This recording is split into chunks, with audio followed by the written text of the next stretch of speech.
Fantastic Planet animation. Fantastic Planet. Welcome back. There's a Fox News alert for you here. Just moments ago, a new explosion in Beirut. This is the latest escalation in fighting in the Middle East, and it comes amid surging attacks hitting Iran, battering hundreds of new targets overnight, and CENTCOM releasing new video of U.S. strikes, including on an Iranian drone carrier ship. President Trump now warning Iranian forces there will be no deal except with unconditional surrender. So that's something else to think about. Welcome to a brand new hour of America's Newsroom. I'm Dana Perino. Bill Hemmer is off today.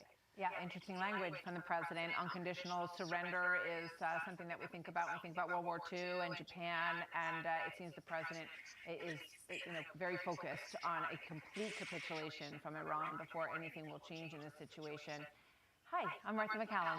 Good to have you. Good to be with you guys, and good to be with you as always, Dana. So the United States and Israel now heading into a new phase of this fight, targeting Iran's heavily fortified underground bunkers that are filled with missiles and drones. Meanwhile, Israeli warplanes pounding Hezbollah targets today in southern Beirut, launching a new wave of attacks against the terrorist-backed group by Iran. And new overnight, dozens of IDF jets obliterating the underground complex used by Iran's supreme leader before he was killed last weekend. Former Secretary of State Mike Pompeo earlier calling air superiority very critical to victory here. It's hard to imagine how militarily this could have gone better. You can see the evidence of that. The number of drone swarms and the number of ballistic missiles being fired is massively decreased even in day one and day two.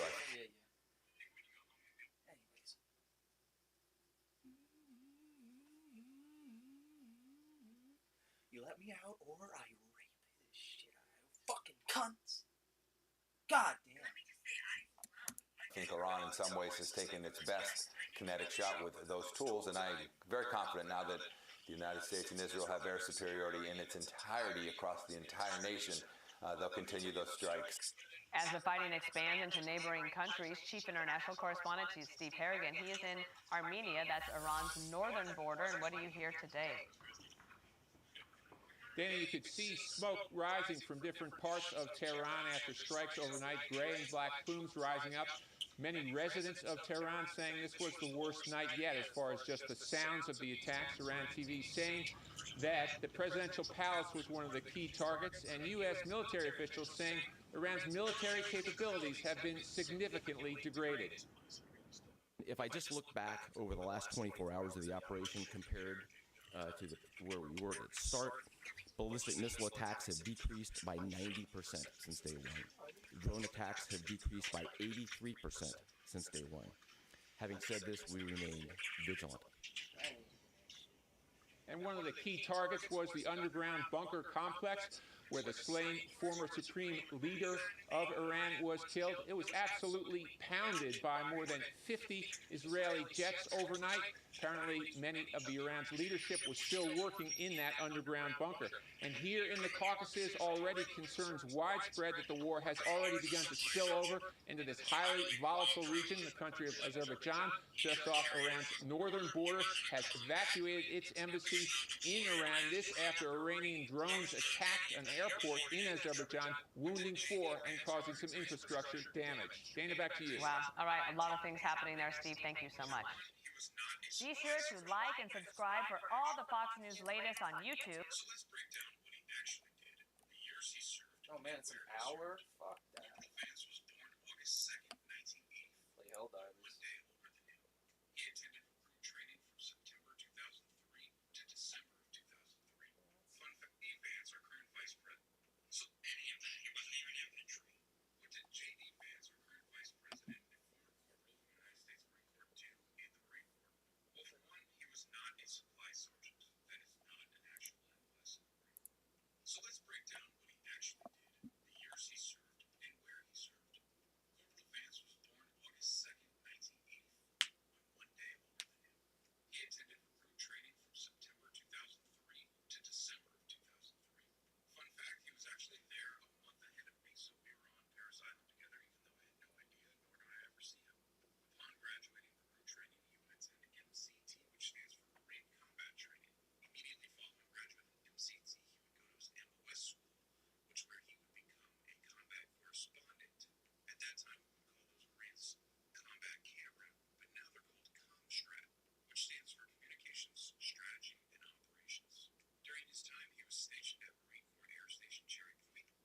attached to the 2nd Marine Air Wing Communications Strategy and Operations Section, aka Combat Camera.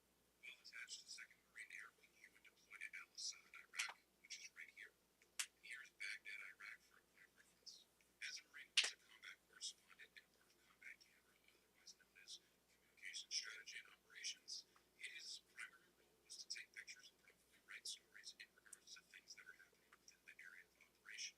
I can tell you from experience that every single Marine who was deployed to Iraq during OIF carried their M16 on them at all times, and at a minimum 30 rounds of ammunition at all times, regardless of your MOS.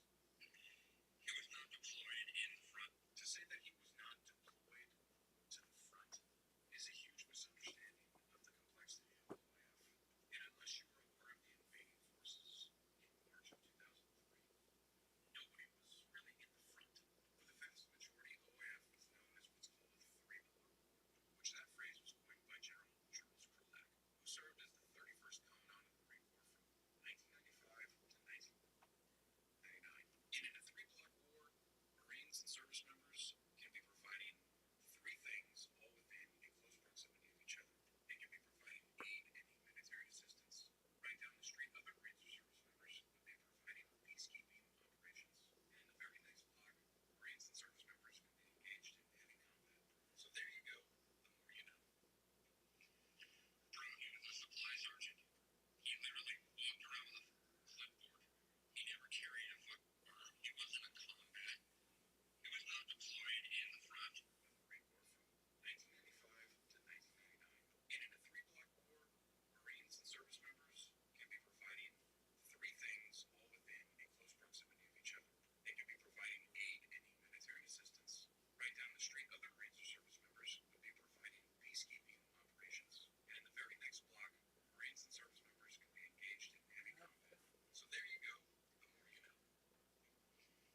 Why does it gotta hurt all the time? Cocksuckers.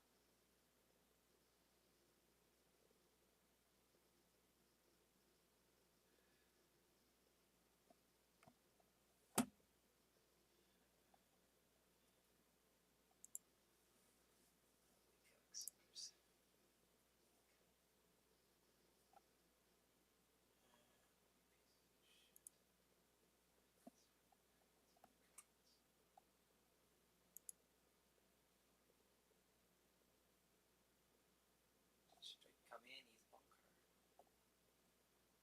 Why are we striking his bunker? If we killed him. Bruh, bruh, bruh, bruh, bruh. Oh.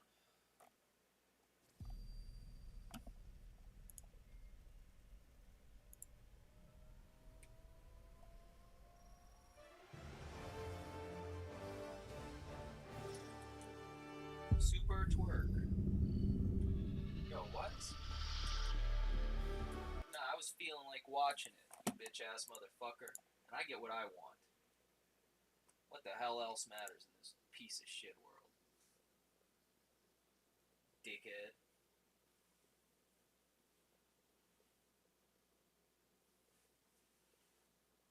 Now give me my cutscene.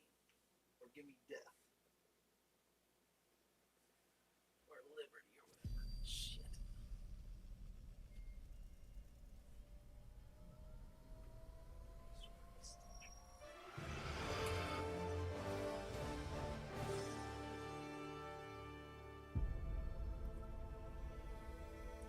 Super Earth, our home.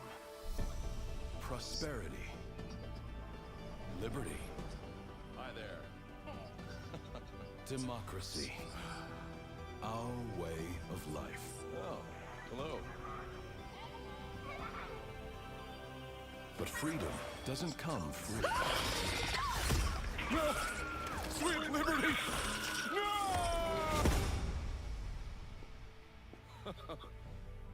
Look familiar?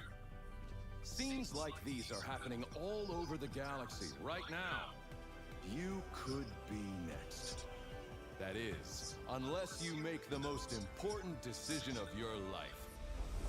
Prove to yourself that you have the strength and the courage to be free. Join the Helldivers. Become part of an elite peacekeeping force. See exotic new life forms.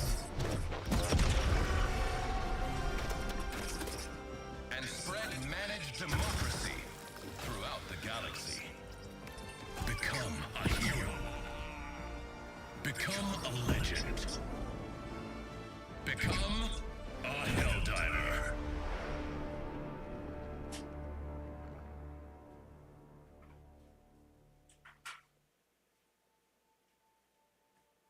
And then I shined right there on that dotted line, and I was a nice shiny Marine in just a short amount of time. I even got this here blaster Scorcher rifle.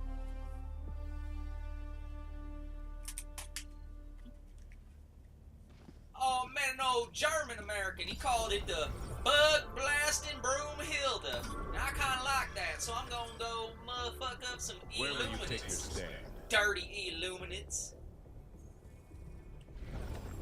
Any orders? Using the arc thrower. Am I using the arc thrower? What's the arc thrower? I don't care.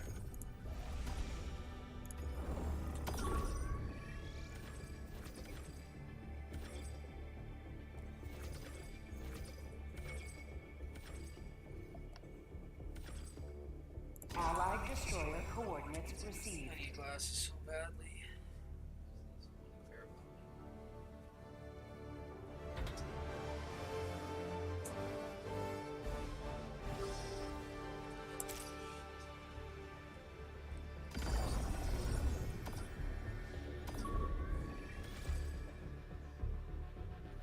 Fuck the colonists. Suck me.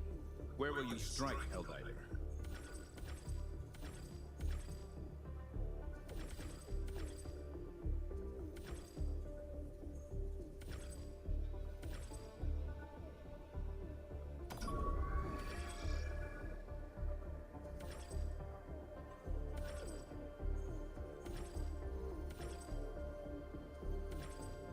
Allied destroyer A coordinates galactic received. war awaits. Allied destroyer has joined squadron.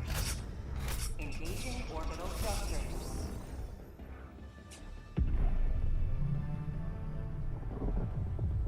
Orbit synchronized.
ask you a question. They pose a theoretical. If you know for a fact, you just know, because you've been taught, you've seen it, you blah blah blah, whatever.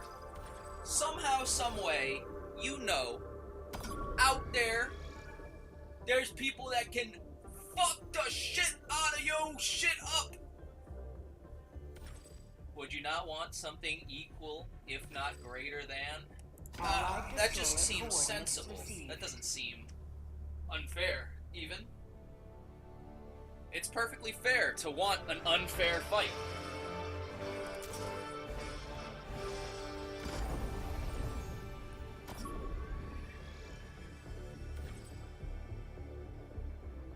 Evacuate this dick, evacuate your bitch, evacuate your bowels onto my tits, evacuate the shit, evacuate the bitch out the store before I get that whore all across the door and into the more over. I want overt violence, yeah, baby, that's what I'm calling her. No, I'm just kidding, I'm sucking bitch, I'm getting fucking. Orbit synchronized.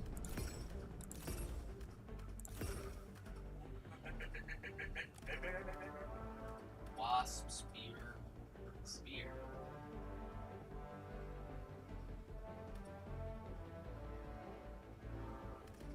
Oh, that's the arc thrower. Let's try that.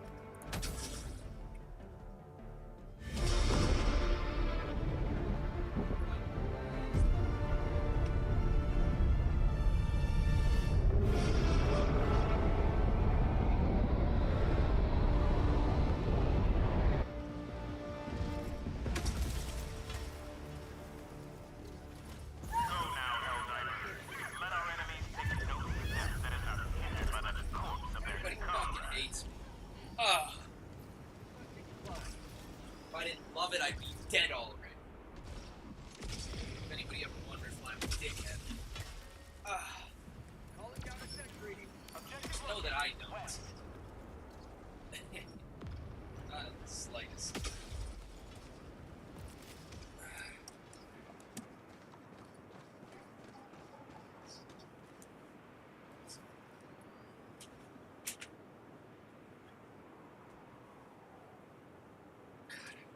Fucking one place in this piece of shit house where everything doesn't hurt. Wish I could have one person that actually actively listened to my toils and then acted with me upon them. Instead, I was taught to waste my fucking life at every single level.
seconds, 59 seconds ago. Fresh, baby. Fresh, fresh, fresh. And the U.S. is surging more firepower to the Middle East as Operation Epic Fury rages on. So a short time ago, CENTCOM posting this video alongside the caption, U.S. combat power is building as Iranian combat power declines. Commander Admiral Brad Cooper touting the impact of its air campaign. In just the last 72 hours, Iran, America's bomber 80 force has warheads struck at nearly once. 200 targets deep inside of Iran, including U.S. B-2 bombers dropped dozens of 2,000-pound penetrator bombs, targeting deeply buried ballistic missile launchers. Notably, we've also struck Iran's equivalent of Space Command, which degrades their ability to threaten Americans. Compared to where we were at start, ballistic missile attack. I was really afraid of the fucking Iran Space Force. Yeah, that was a real fucking, that's what I was shaking about every night when I went to bed. I was scared of the Iranian Space Force. Fuck you. Attacks have decreased by 90% since day one. Drone attacks have decreased by 83% since day one. And Jennifer Griffins has more from Washington. Hi, Jennifer. Hi, Dana. Well, Secretary Hegseth visited CENTCOM headquarters in Tampa yesterday and spent several hours in the Operations Center getting a brief from Admiral Brad Cooper, who is the CENTCOM commander overseeing this complicated and integrated operation using land, air, and sea forces. Just as the press briefing started last night, Admiral Cooper said the U.S. had struck an Iranian drone carrier, seen here, roughly the size of a World War II aircraft carrier. It was still on fire as the press briefing began. Our strikes against the Iranian Navy have intensified. You may have heard the president say just a little while ago that we have sunk or destroyed 24 ships. That was true at the moment. We're now up over 30.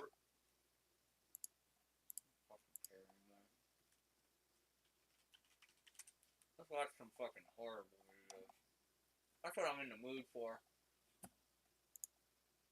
Where's the not safe for life ones? And how in the hell did you try to take this bottle and use it?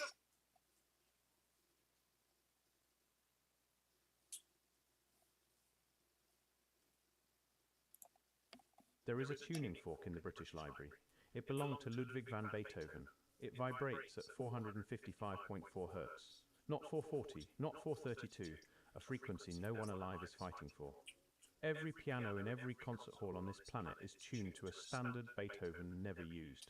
His fork sits in a glass case, a relic of a sound the modern world has collectively abandoned. And here is what makes that significant. Beethoven's frequency was not unusual for his time, it was normal. What we call standard today would have sounded alien to him. Flat, lifeless, wrong. The frequency we all inherited was not discovered, it was chosen. And everything that came before it was systematically removed from the physical world. If you watch my last video about the 1 million bells that were destroyed across 3 centuries, you already know what happened to them. This video is about what they carried. Not the bronze, not the metal, not the raw material that governments claimed they needed.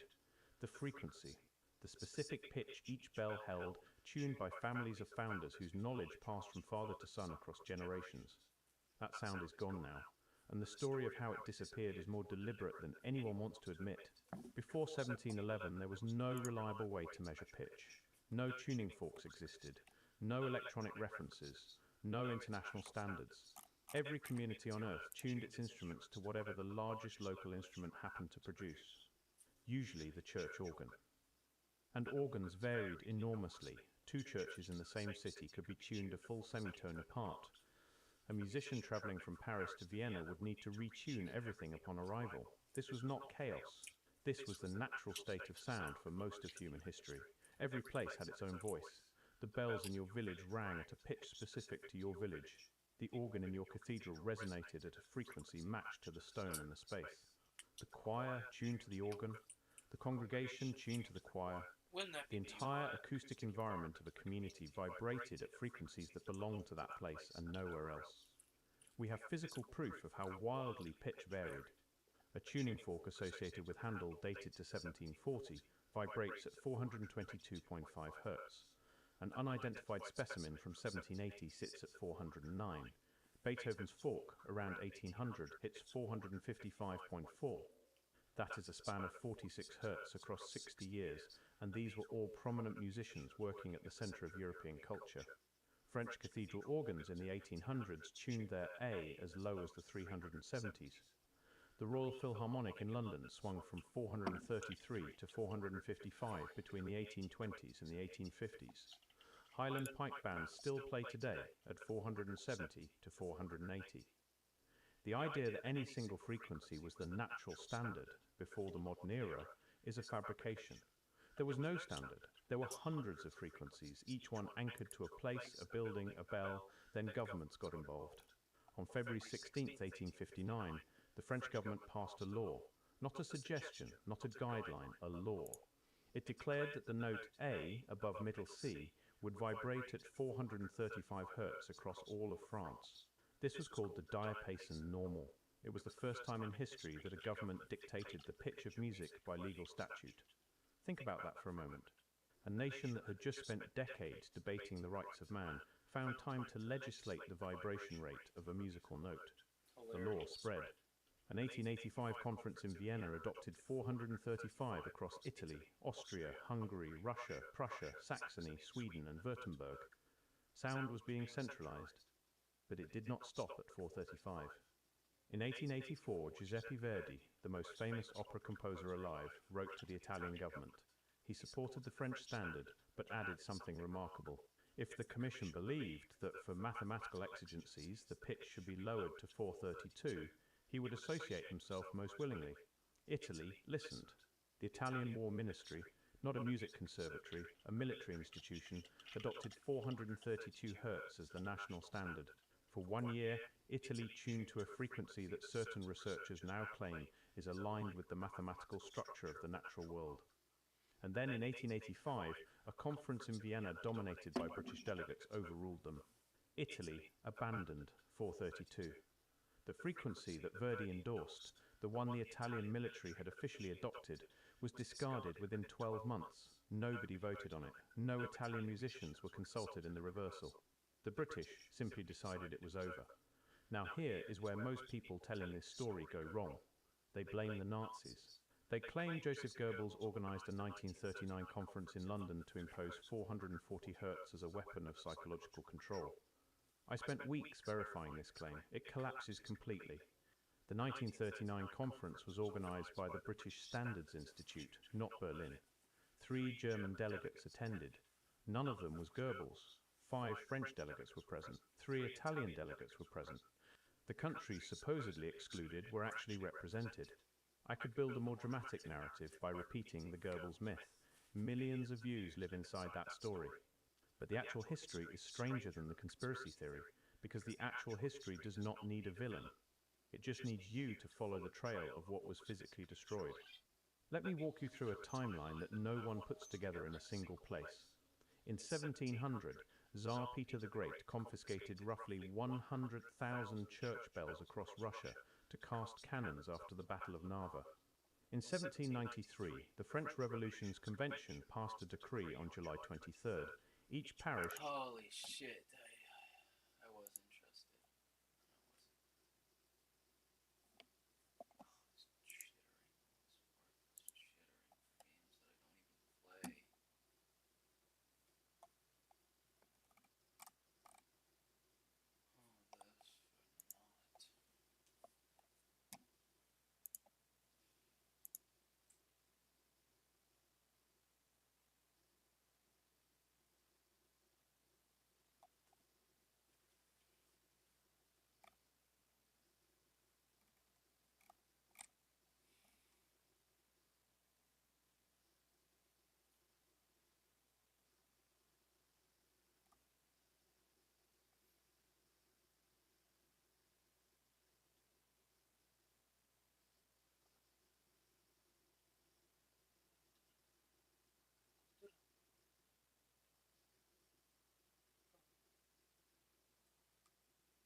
leave it out here in case they come back.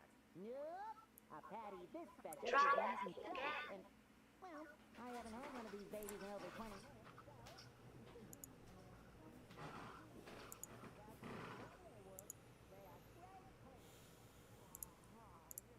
Try asking again.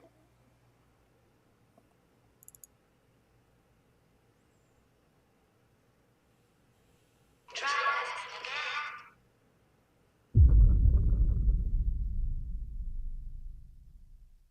Something about SpongeBob always bothered me. I used to be a big ancient mythology fan as a kid. Yeah, it through form and follow, which doesn't make sense considering. Alright, I just hate the guy. Like any other YouTuber.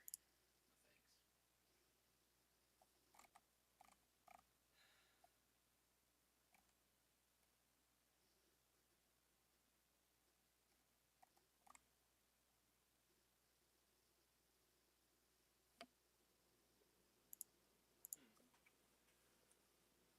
Here's a news story.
Oh, these people do nothing.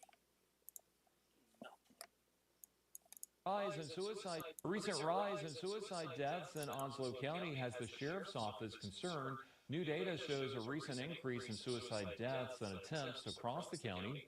In 2024, the Onslow County Sheriff's Office responded to 23 suicide deaths, while emergency services handled 64 suicide-related calls.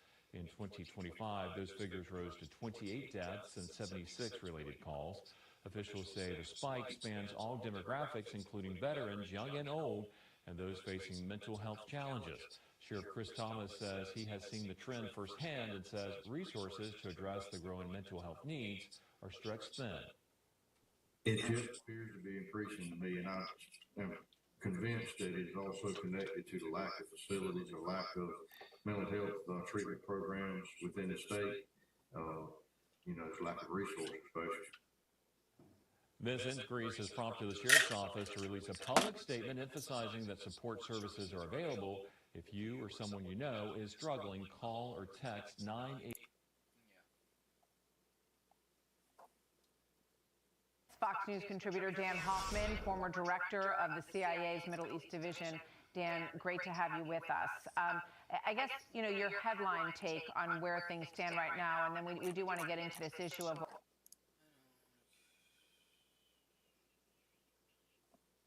Seems interesting. 4 months into development.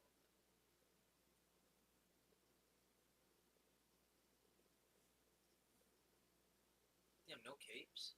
Oh no, it's just like off to the side.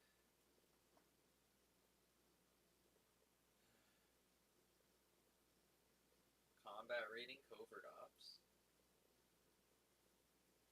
Pretty cool. See, I actively want to play fucking Helldivers. I know I do.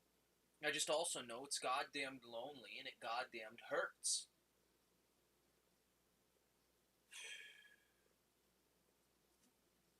So since nobody's listening,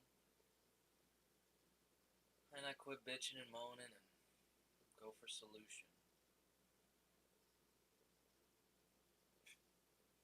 Because it'll get undone in 3 hours. Well, I guess it's 3 hours of a little bit less pain.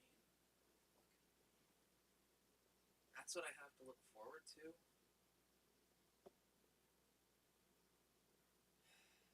This is what it sounds like when I'm just honest with myself. Alone and thankfully not cold because the piece of shit heater actually kicked on.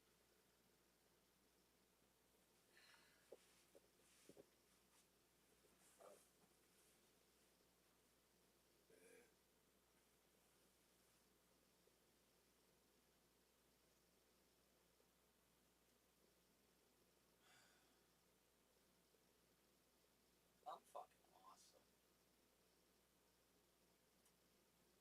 It's a shame I'm so difficult. It's like Sekiro. Oh, I should play Sekiro again. Or was it Sekiro? I don't care. I always said Sekiro. Dude, shadows die twice. The one-armed wolf. I remember about 3 things from that game.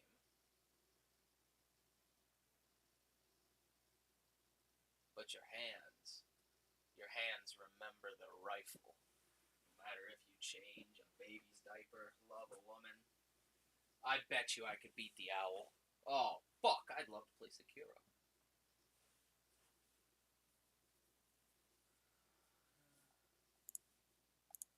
Loaded.com, Sekiro, shadows die twice. Good enough. Loaded shuriken. Okay, sure, whatever.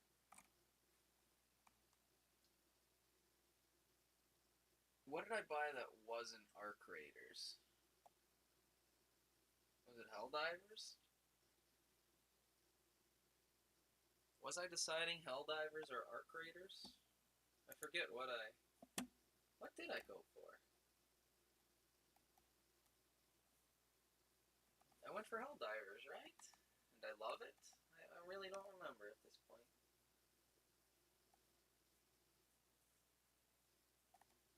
Sonic Adventure was a steal, $4. Requiem.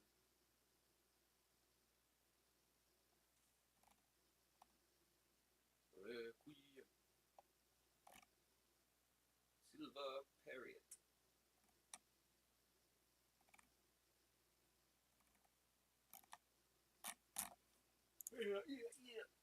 Yeah, dicking balls. Yeah, shitting balls. Yeah, bitching balls. Yeah. Baby, girl. Xbox Worldwide. Damn. No PC codes, huh? That's peculiar. I got it on Xbox already, so how is it in the regular store then?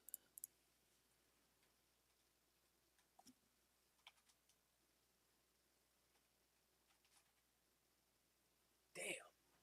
$50. Sekiro, Shadows Die Twice, price history. Shakira. Dude, come on. I'm saying Sekiro perfectly well.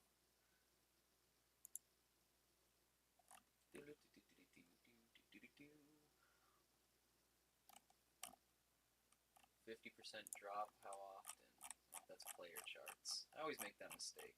I go to player charts instead of the price chart. So it's under history. History and scroll.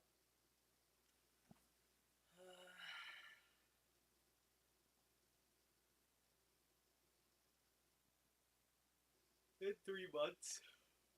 We got fair. Goes on sale for 2 weeks. Or 1 week, wow. Yeah. Alright, so 2-week sales, 50% off whenever. I'd buy it for 30 more bones.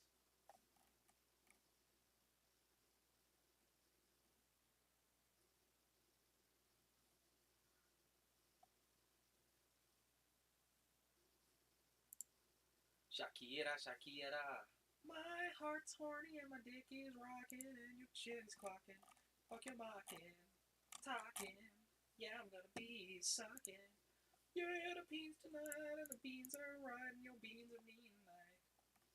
Pea night, fee night. Sucking on the bean night.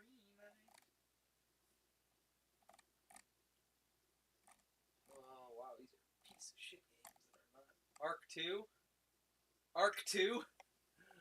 Wait,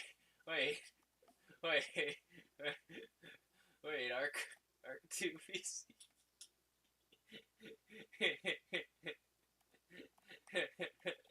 Bro, what is this? My dad tells stories of a terrible war that happened across the sky. Heroes fought and died to give us a chance to start over. All that I know from their Earth are the creatures they sent along with us. And here on Arat, every day is a fight to survive.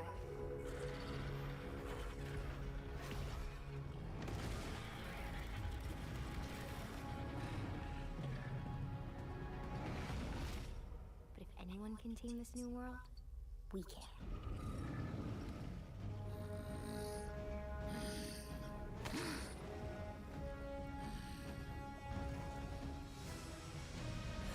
And we were actually excited. Not stamped. 2023.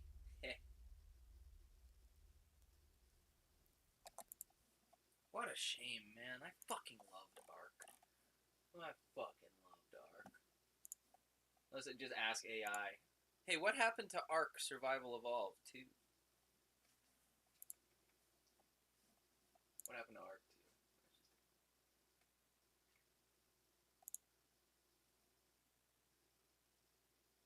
Significantly delayed. Oh, yeah. Uh-huh. Missed subsequent windows.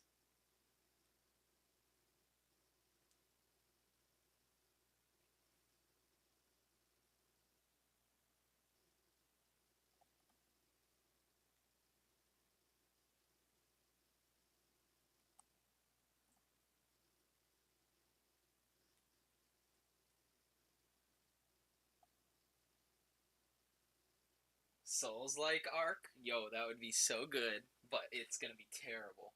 It's gonna be fucked. They are not making it good. No fucking way.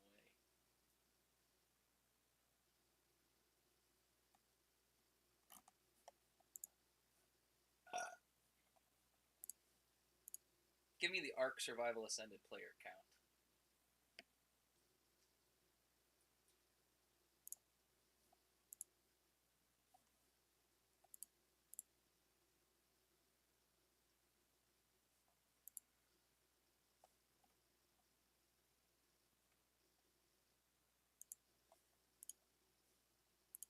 Bruh, it's so bad you won't even show me the chart. God damn.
actually living a true life of his own.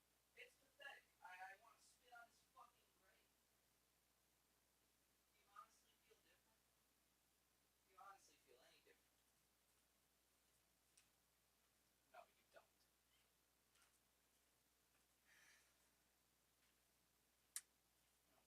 Fucking different. You're just less honest than me.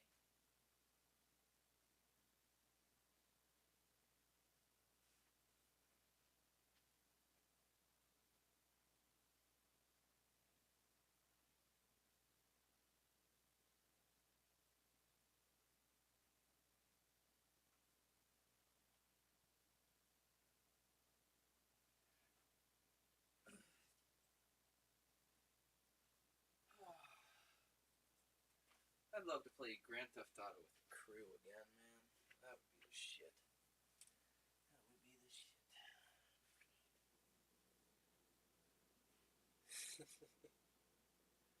I wonder what that bitch Ann Jules said. I always thought she was nice, but apparently she damned my chances with ever reconnecting with the one person I actually wanted to be a good person for. And that one really broke my fucking heart, you know? I hoped for years that I'd be able to reconnect with Tara, and upon finally making an honest attempt, I was crushed. Absolutely and unequivocally crushed. Nothing has matched that. You know, because you expect people to die. You expect smokers that just fucking kill themselves slowly every single day. And like when they die, it's like, fucking whatever. But when you truly hope for something that didn't have to die, that's when real tragedy comes. Real tragedy is avoidable. That's what makes it tragic instead of just sad.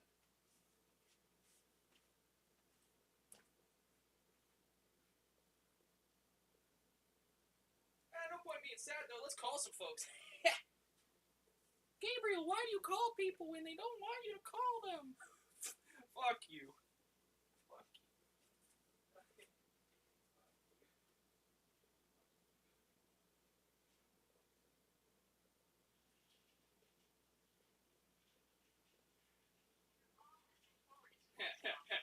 Best therapy I've found. The best therapy. It rings in my nervous system when I know for a fact someone's looking at their phone. They say, "Oh, fucking not this shit again," and then they hang up before ever even speaking to me. With nothing more than bare minimum effort, I bother the shit out of people, and I love myself for it.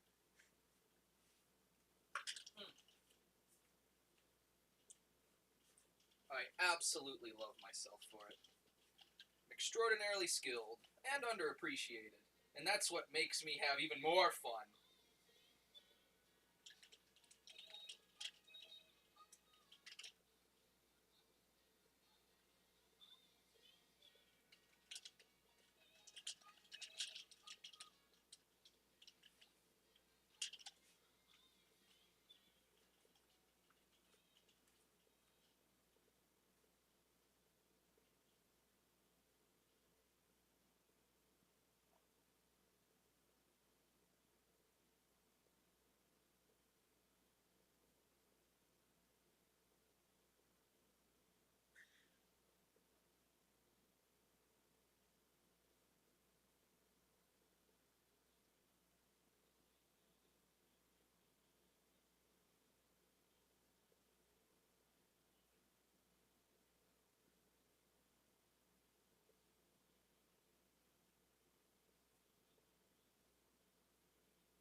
Why not?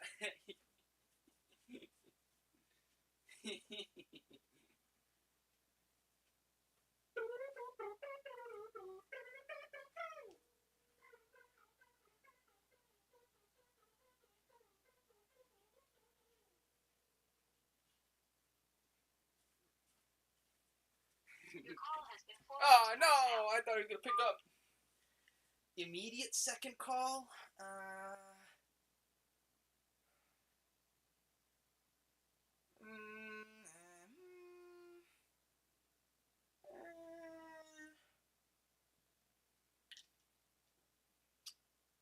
Yeah, sure, why not? Sure, why not? Why sure not? Your call has been forwarded to voicemail.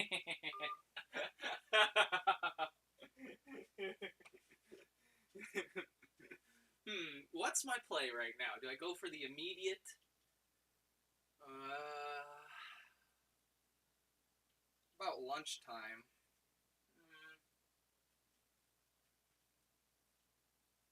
Oh, maybe he's trying to watch something on the phone. Let's go for an immediate. And then that'll be it. Boom.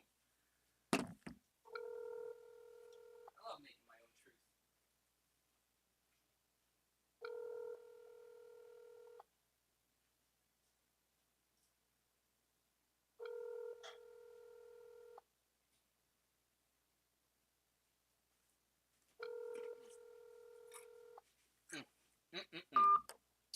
Well, I'd call that a successful outing.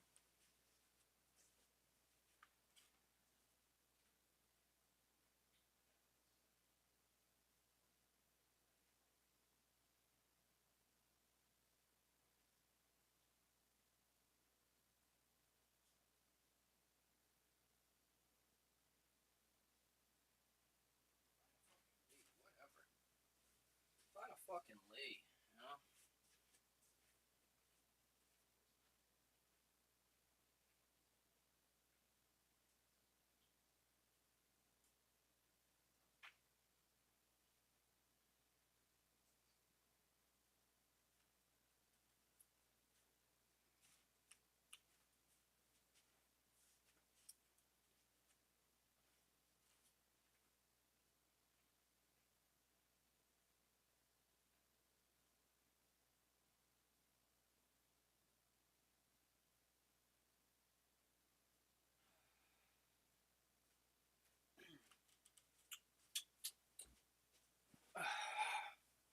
This is Helldivers 2 during the...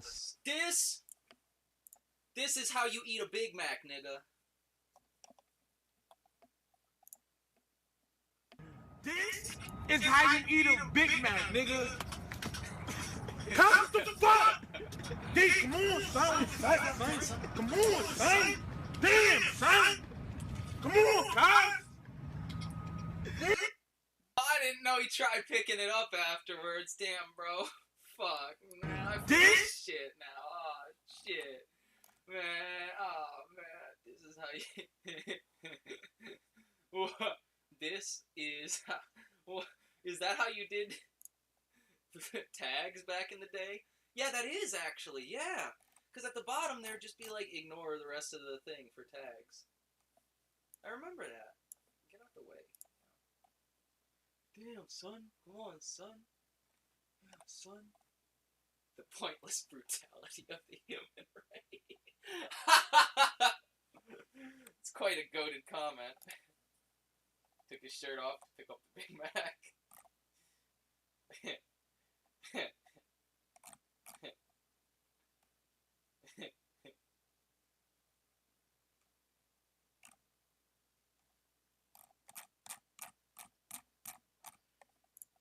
Is how you eat a... This is how you eat a Big Mac, nigga. Come the fuck! D, come on, son. Son. Come on, son.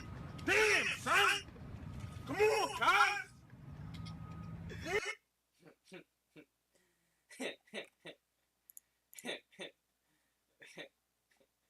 Yeah, sure, this guy's got like 3... Wait, what? How does he... So is this unlisted? That doesn't make any sense. in his videos, it doesn't show his videos. This? That's some bullshit, man.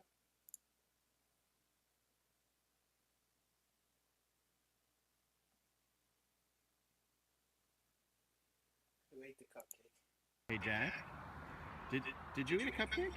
No. You didn't eat a cupcake? No, I'm at home. You sure you didn't eat a cupcake? No. I thought you maybe had a cupcake. No. No? No. Definitely not? No. Not like in the last couple minutes? No. No cupcake for Jack? No. Oh, okay. He ate that motherfucking cupcake! He ate that fucking cupcake! Crazy dude. Where's part 1? Yeah, bro.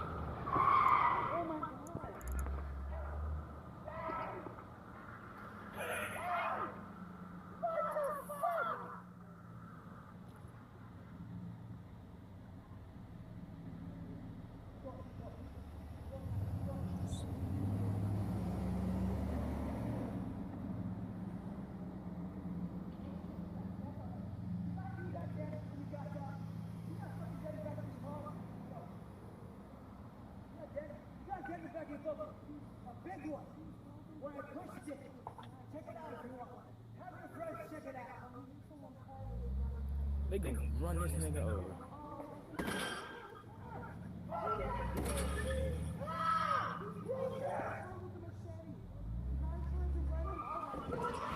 Bro, why is he fighting the car with a machete? Why is he fighting the car with a machete in the street? Like, it's like going to a fucking shark in the ocean and saying, hey, I got my bat shark repellent. Motherfucker, that's not enough. It's just simply not the tool for the job. They gonna run this nigga over.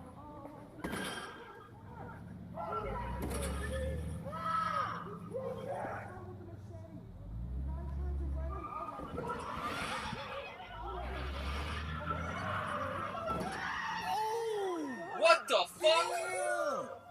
Get the chips up! What the Oh my fuck? fucking Holy God. shit, I'm watching a man's swan song. Oh my fucking God! He got back the fuck up! Nigga, shut your ass! This nigga got back up! No, he ain't gonna be okay! This nigga just got smacked!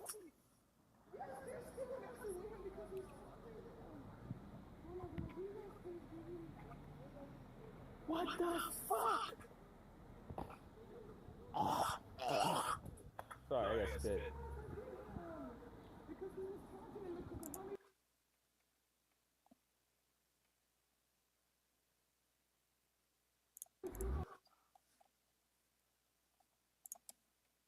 National cosmetology locations in the contiguous U.S.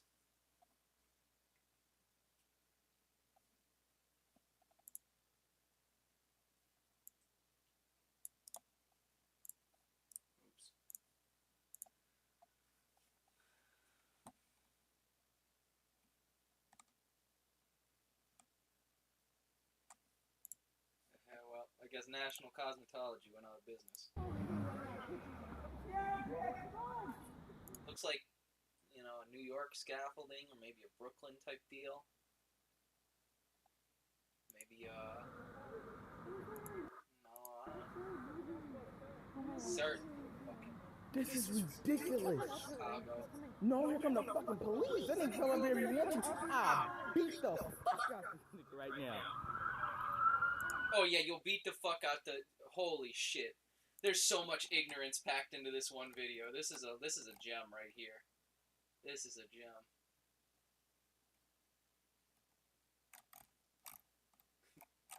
Too much ignorance packed into one video. Freaking psycho. Then got ran over twice and not dead. Oh, why do they filter out the good comments? Come on. The bus be yeah, that's fucked, dude. That's horrible. Well, we watched every one of this man's videos, including the hidden one. You see 1, 2, 3. He has 4 videos. The hidden video is the This is how you eat a Big Mac, nigga. Look! Cuz, what the fuck? Man, come on, son, I'm fat, son. Come on, son. Damn, son. Come on, son.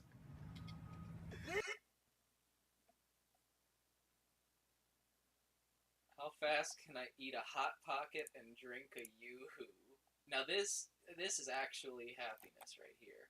Hold on a minute, I think I found something. So first, ISIS racism, then, how fast can I eat a Hot Pocket and drink a Yoo-hoo? Make me shut up.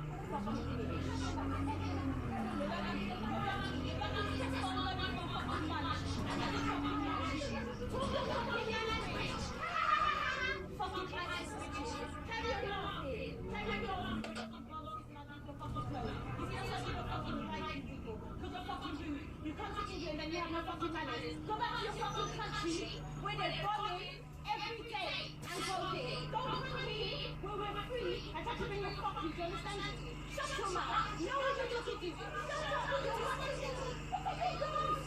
You come to England, taking the money that you've done. God damn, man. I didn't know they had tweakers in Britain. London loves people. You know what? Brenda, I will do a fucking happy bitches, each and every one of them.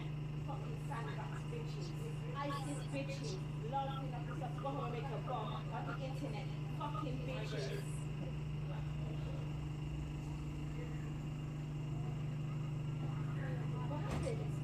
What happened? ISIS got into the country, that's what happened. And they went up their mouth and told people shut up. Jesus Christ, the kid right there. This guy knows his stuff. Are you sleeping with the same man? Is that how it works? Are you sleeping with her husband? Are you sleeping with the same husband? Do all your kids live in the same house? Is that how you want it? You don't like it now though, because you're fucking lifestyle. Then people, then talking about with that, living together, all of that 20,000 wives, that's nasty, that's disgusting. You got the first one talking about Iran, yeah? Living the most disgusting, then it's like,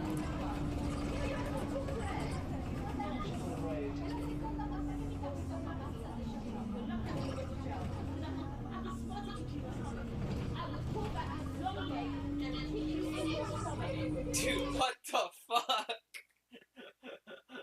Holy shit, man. I love women because fucking, man, I could never hate women as much as women hate women.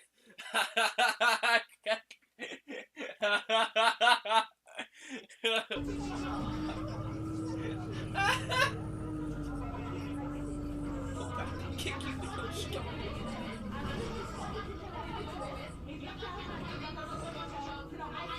but you're lucky I'm taking you never happened again. Stupid bitch. I'm taking that long leg and don't kick you. This is the first time I've ever had to fucking violate somebody's fucking. No, I'm not finished. Never. Make me stop. Make me stop. Make me stop. Make me stop. She's smiling.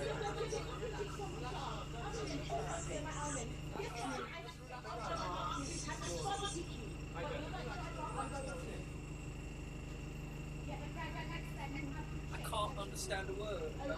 She's never been here in this country. Put her. She didn't even be in this country. You're lucky I don't work for immigration. I will run you on flipping thing.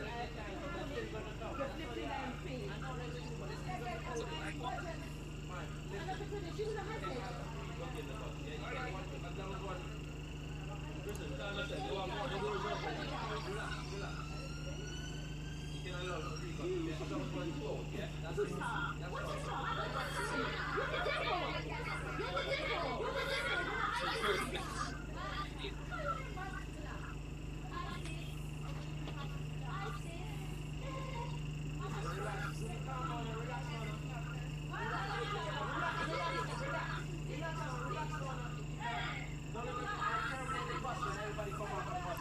Legalize beating women. Legalize beating women. What getting killed by fentanyl feels like? Dude, come on. What kind of fucking video title is that? What getting killed by fentanyl?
Normal lang. Ano naman eh.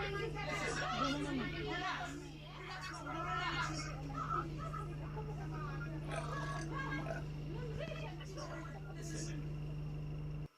I'd terrorize him too.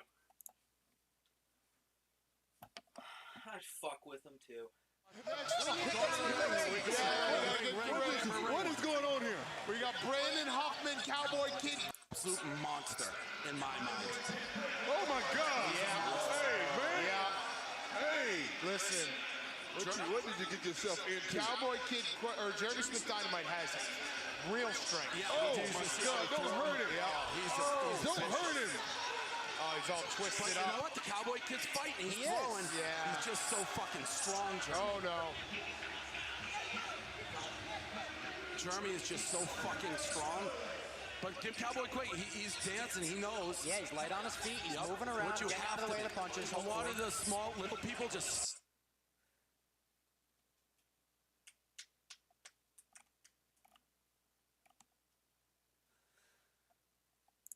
I just want to see where he says it sucks. Because it sucks.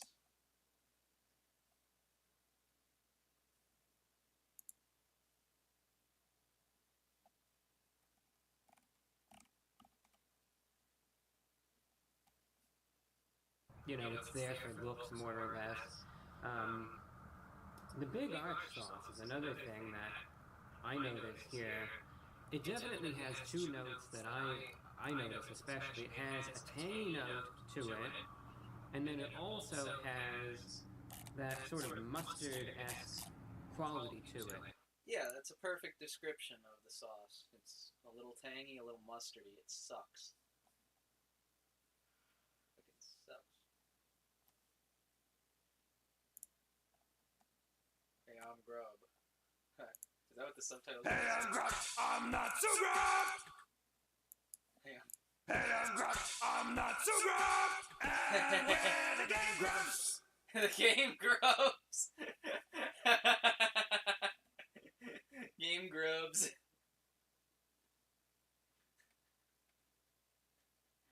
Hello, everybody. Hello. Oh, it's happening. I'm still exhausted from Every Metal other- Race Battle of the Robo-Babes. Yes, yes, you are.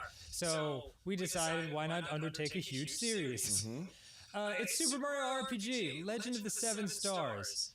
Shout out to Tommy Q who recommended we play this. I've never played this. Oh, just him? Yeah. And 5,000 other people over the years, but I've never played this.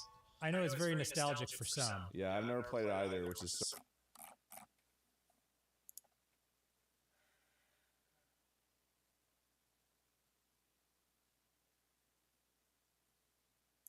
Subreddit. Helldivers. What's happening?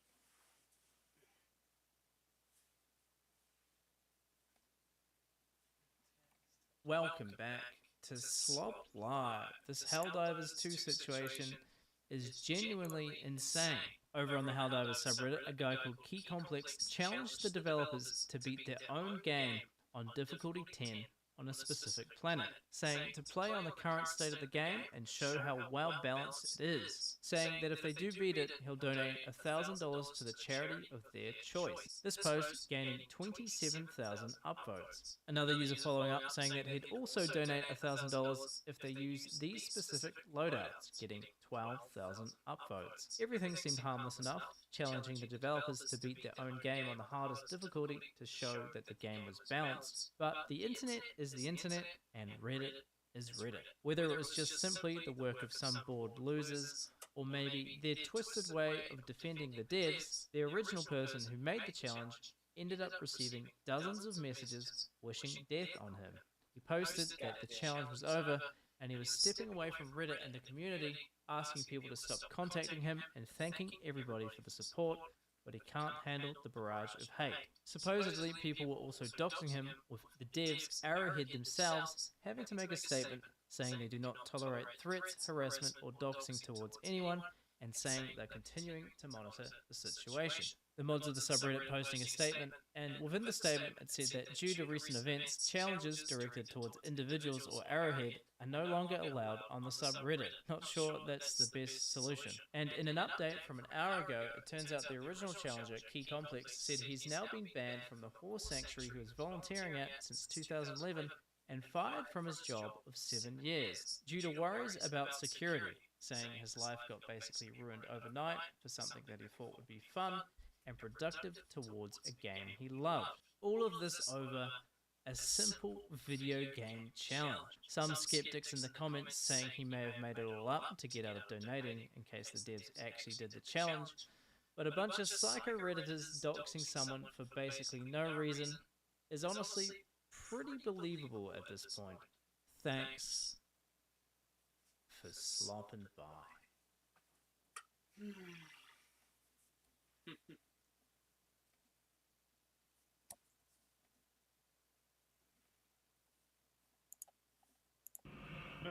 Look for this, I'ma see how fast look for this, I'ma see how fast I take to eat this ham and cheese, hot coffee, and drink this yuzu. Okay. Ready to go.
It's not that I can't watch this shit. It's that I need to watch this shit. Can't abandon this. You didn't abandon me. It's kinda hot. It's all the hot pocket for nothing.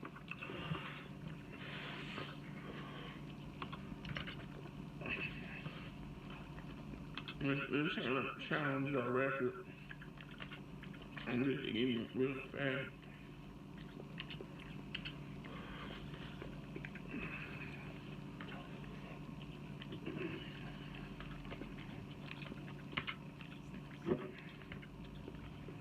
It's not hot though.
It really tapers out at the end. He's kind of enjoying it. It's not really a race.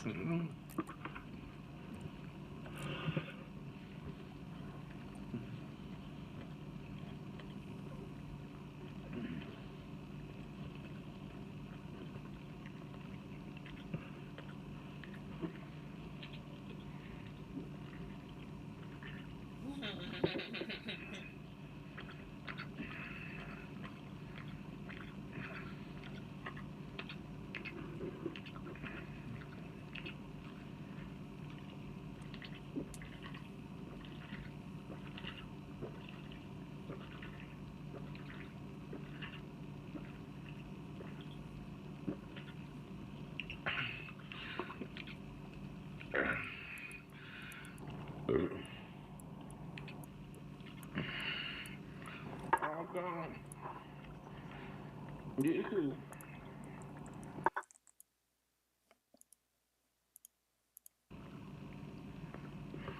That shit's so dry.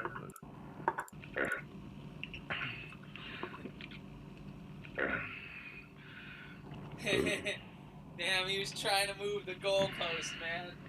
Oh, God. And that's okay. He ended up being. Yeah, cool.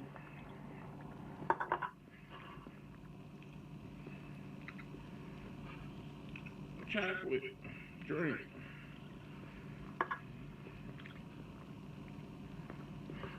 That shit's so dry. I might do another video. So, cow. YouTube looks. The last spare time to chill, that's why.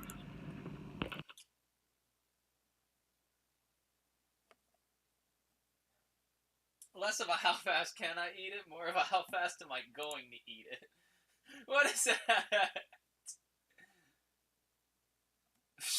Don't even watch the video with my precious wife. We conceived then and there.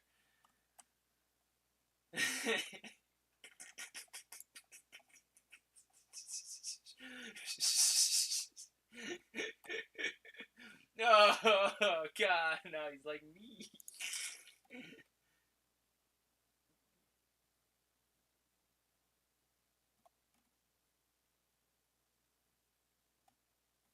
That's just Alex.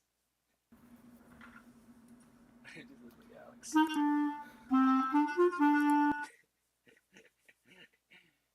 If Alex Toy didn't have me blocked right now, I would send this to him. The little people is about to begin. All right, let's review here for a moment. Team Man is made up of 4 competitors. Our first runner is Daniel Artran, and he's going to hand off to Steve Baby R, who will hand it off to Mike Murga, and our final leg of the race will be run by Frank Gibb. Right now you're looking at Team Man getting ready. They're tying their shoes, final stretches. Their sweats are off. They're just about to get into position. This will be a traditional relay race staggered start. This guarantees that both man and beast are running exactly the same distance. Since this is a 330-yard race, each little person is positioned 82.5 yards apart. The handlers are bringing the bees down to the starting line right now. Team Man is getting one final look at the competition, and you can see... Bro, the coach, too! You know, hell yeah. The dramatic difference in size among the competitors. Look at this as he's getting very excited now. He knows he's getting close to the starting line and he wants this thing to go. Look at him, he's starting to buck. Remember, this is a very large beast. What must Team Man be thinking as they are getting into position for the race? Oh, the camel is freaking out. The camel is freaking out. He is literally pulling and dragging his trainer across the track. Look at that. This is not good for Team Man. Dude, this event must have been so goddamn fucked up and illegal. They're on a horse racing track with 4 midgets against a camel, and they can't even get this drugged up camel to fucking do the race. How fucking illegal is this shit?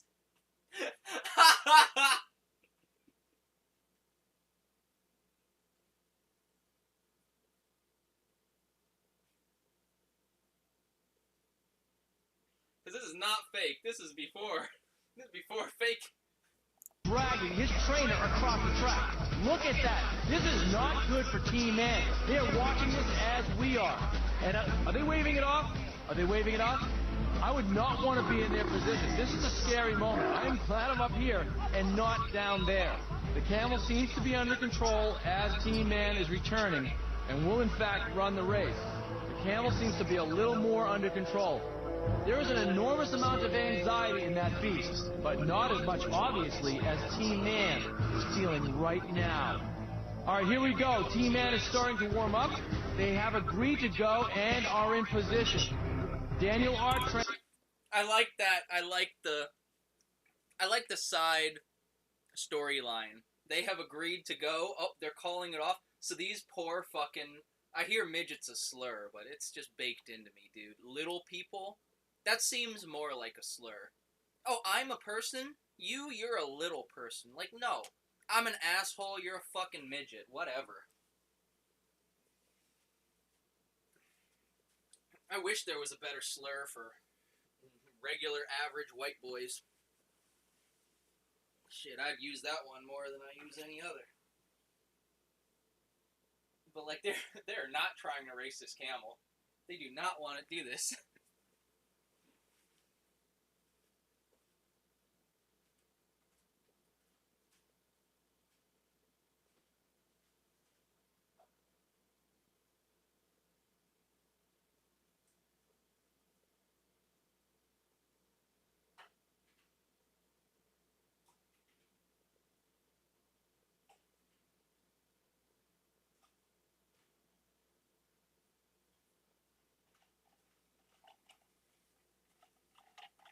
Is ready. They have agreed to go and are in position.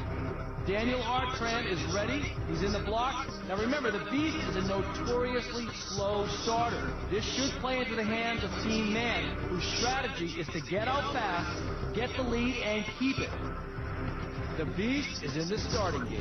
The revenge of the little people begins as soon as former Olympic starter Dan Reinstein counts us down.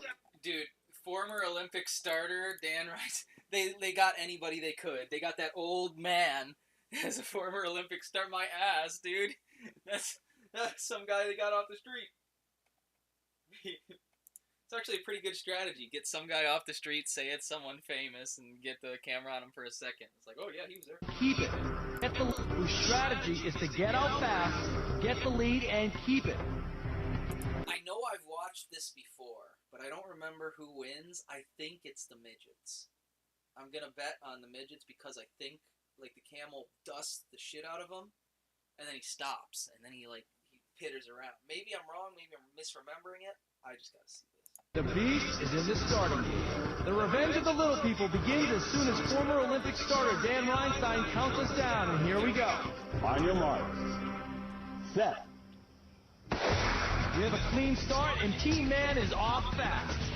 Okay, as predicted, the Beast is making a slow, unsteady start out of the gate, and Daniel Artran has gotten Team Man up to the lead that they wanted. The question now is, will the Beast turn it on?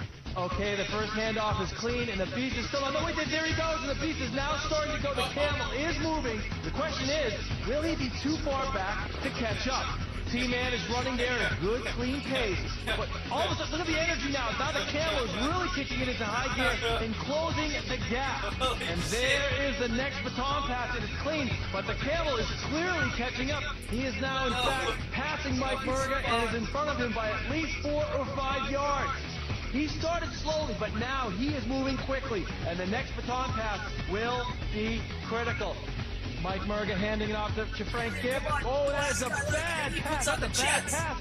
But Frank Gibb is just turning it on. Boy, is he moving. He's covering some ground and closing the gap. The camel is slowing down, and it's anybody's race. We're down to the finish line, and oh! It is a photo finish that's way too close to call. What a race. As an Olympic competition, the judges are going to be looking for whose chest crossed the finish line first. That will determine the winner. That was absolutely incredible. Frank Gibb has got to be proud of his performance. Dan is down the track right now with Team Man after an incredible race. Dan? Hey guys, great job. You look like you gave it all, you guys, especially you, Frankie, there at the end. Joe, you pretty proud of these guys? Man, am I proud, especially my son, man. He was pulling it up at the end there, but both of you, all 4 of you guys were great out there, son. Very good. All right, here comes the replay. Daniel, you took off like a rocket. The camel wasn't even really responding at this point. It looked like it was just a malfunction there. And then all of a sudden, here comes the camel now. Look at it. He starts coming around. We realized we possibly got a race. Well, here comes the rest of the team. Steve, did you know he was coming after you at this point? No, I didn't. Not at all. I saw him, Danny so far ahead of him. I was like, oh, man, we got a good start going. And then after I handed off the baton to Mike and I made sure he was going right there, I took a look back and I was like, uh-oh, we got a real race. Well, I thought you guys were in trouble here. How are you feeling right now, Mike? A little scared because he started passing me, and I go, whoa, it's almost over, and I almost tripped a little bit there, and I had just a little trouble giving it to Frankie, and then boom, there he goes. Frankie, that was a bad handoff, but it looked like you really made up a lot at the end. Yeah, I just had that straight in front of me, basically. A photo finish. A photo finish. Dan, the official result is in.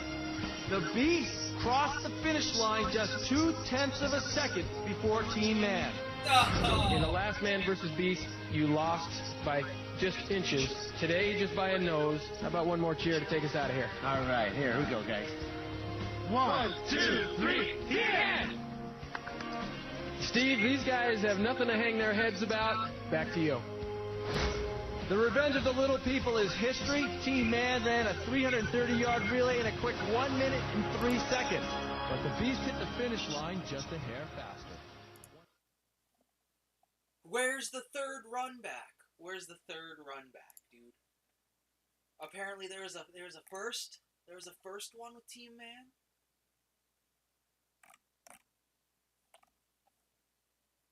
Fast as fuck. Here because apparently it's 2005 again. Amen. Well, I was looking for an oil change tutorial for a 2009 Honda Civic, but sure. I'll watch this instead.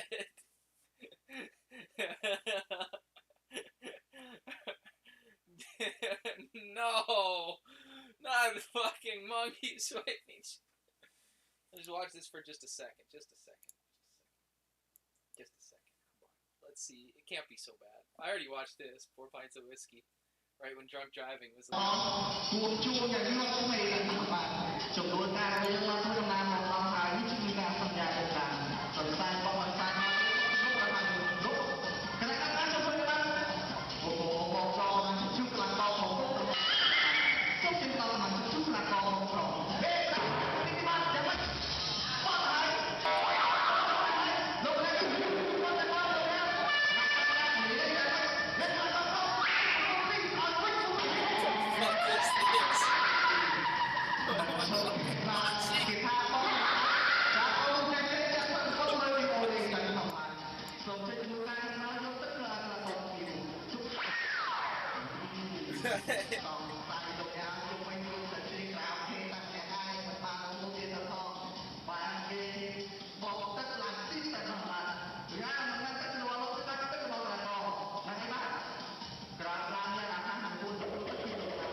Monkeys takes a fall. That'd be good to watch in full. Or maybe I'm an evil person because I actually did expect just 2 fucking monkeys to tear each other apart with boxing gloves, but oh no, oh no, oh don't click on it, don't click on it, don't click on it. Oh, I clicked on it. Oh, I clicked on it.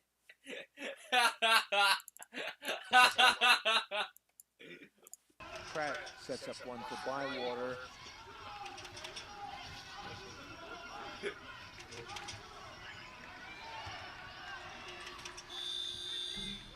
Just got the shot off. Hey, how did he? Where was the ankle breaker in that? I didn't see the ankle breaker in that clip. What? That? When he goes whoop whoop like that? That wasn't an ankle break. He missed. He bricked the shit.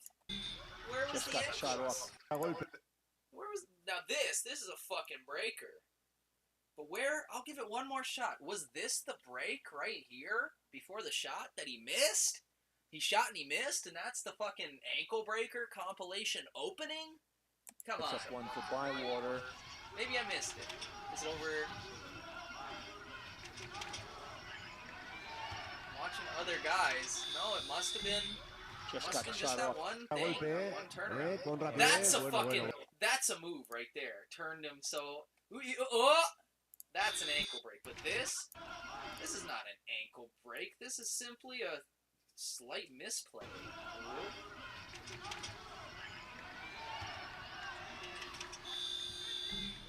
Just got the shot off. Golpe, con rapidez. Bueno.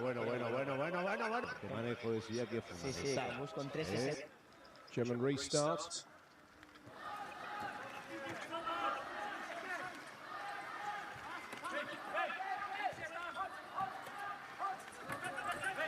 Now that was a broken ankle right there. Let him... That's actually a wheelchair broken ankle, because when you actually have ankles to utilize, no offense to the handicapped compatriots here, I can't think of the word athlete. Couldn't think of the word athlete, but in regular basketball, where you have ankles, when you break the ankles, the movement of those things becomes so mixed up by the praise of the attacker, whoever is breaking the ankles. That is what constitutes the moment, the ankle-breaking moment. This moment matches it, because just as in an ankle breaker traditional, when the attacker tricks up the defender into moving in a suboptimal way, that's exactly what happened here. Where the wheelchair was guided not by someone else's hand, but by the influence of someone else towards a suboptimal position.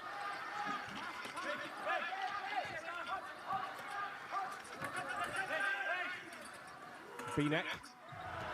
Beautifully done. Off the front of the chair, but picked up by Sagar. He's at the foul line. Bywater spins, and Bywater's got the path to the basket. Now Bell gets in his way, but too late, and Bywater banks it in. It's 2-2.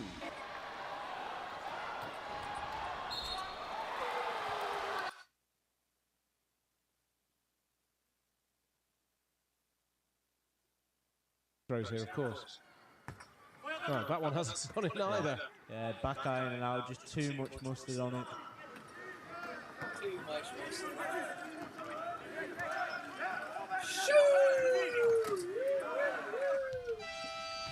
First turnover of the game on that 24-second violation. Here you see the little chess match that is wheelchair basketball and how hard it is to play defense. Great spinning move. Holy shit, now that's actually fucking awesome. Oh man, I wish I didn't go back. That's fucking... Dude, this is the most technical wheelchair fight I've ever seen. And I've seen a few.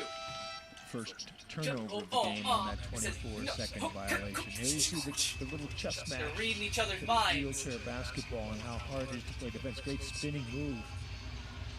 Bemi and... Damn! That's good sportsmanship right there. They both played their fucking... Literally, one of them played his ass off, and then he's like, okay, man, okay. That's a warrior right there. That's a true warrior. The black dude has my eternal respect. He fucking... Over the game on that 24-second violation. Here you see the little chess I can match. beat this guy. that is I can wheelchair beat this basketball guy. and how Ha! hard it is to Ha! play defense. Great Ha! spinning move. Ha! Bemi Okay, and- I'm sorry. I didn't mean to beat you like that. Dude, he actually mind games the shit out of him. He only leaned back because he leaned back. Here you see He leaned. He little noticed he chess was match matching the leans. that is wheelchair basketball and how hard it is to play defense. Oh Great my spinning god. And he begins to lean. Maybe it's a reaction, like a natural... I'm obviously not a handicapped basketball player. A reaction towards something at the up left of the screen, off screen, action. But on that lean back, boom, Bemi done. and Basket there from Filipski. Still behind by 3 though. Impressive German response to falling behind themselves. Wild shot from V-neck. They've got lucky though. They've got another chance here, Nate. Tries to set up a screen with...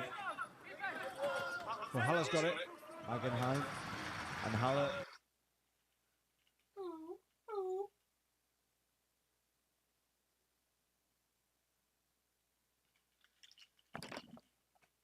This one's got to be good. It just has to be. Let's see. I think it's going to be a Russian man, drunk. No offense, I love the culture. I believe it's going to be a Russian man drunk in a field, with either a bladed weapon or a firearm involved.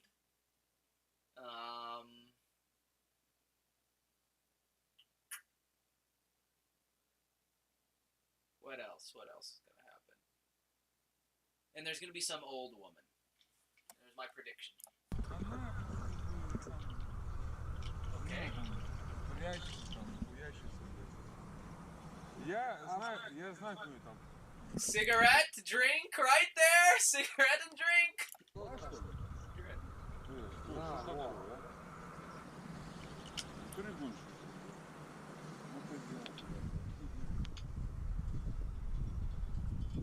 А теперь убегай. Я сейчас говорю. Что ты? I was correct. I forgot about cigarette though. Давай, короче, ладно. Попиздим с тобой. Forgot cigarette. Не буду. Ну что? Не, остановись, давай, поговорим. Ну, и что ты меня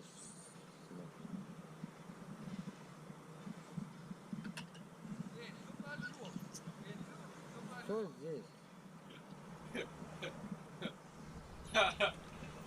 I've been there, brother. Что здесь, нахуй? Я тебе говорю. Чё, дурной, блядь?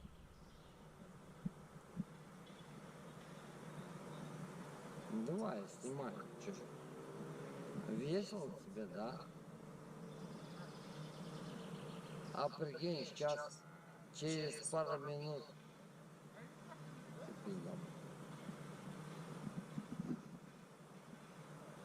О, это классно. Чувствуешь? Ну,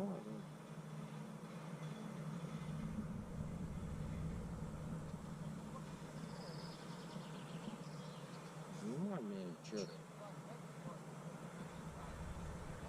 Сейчас, что-нибудь не докурил. Покури. А потом туи. Что-то будет такое.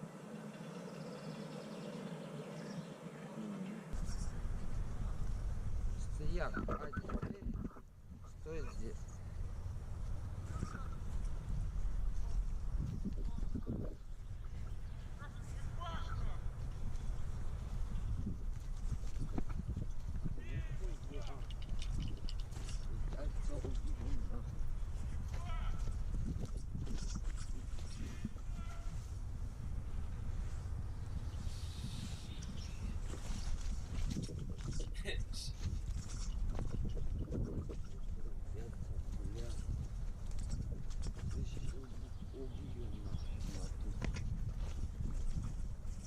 Да, снимай, чё? Куда?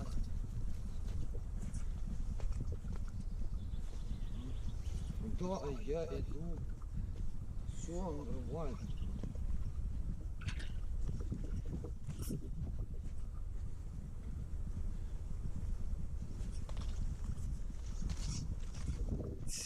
А чё ты убегаешь, а? Ты? Why is he still? Чё ты убегаешь? Давай. Снимай. Чё это мне насрать?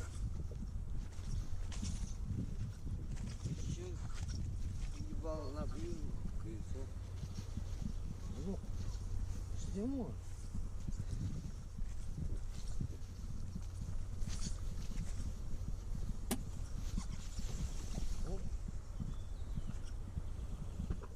Да, ищи.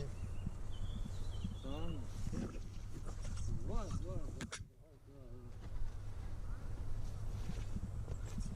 А куда ты убегаешь?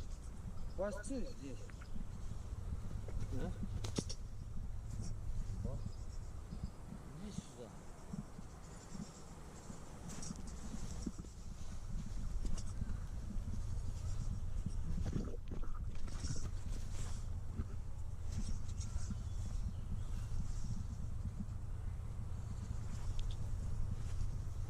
heart actually pours from the sky.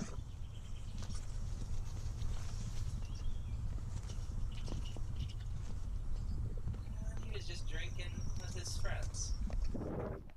And I... А чё ты убегаешь, мама, а? Чё, блядь?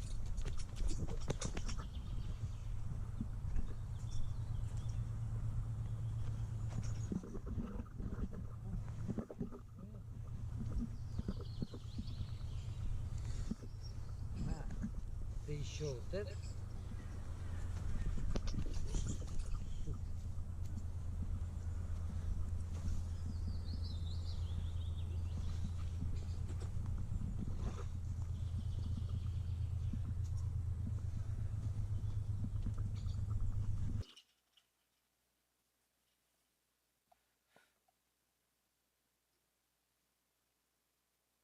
What the...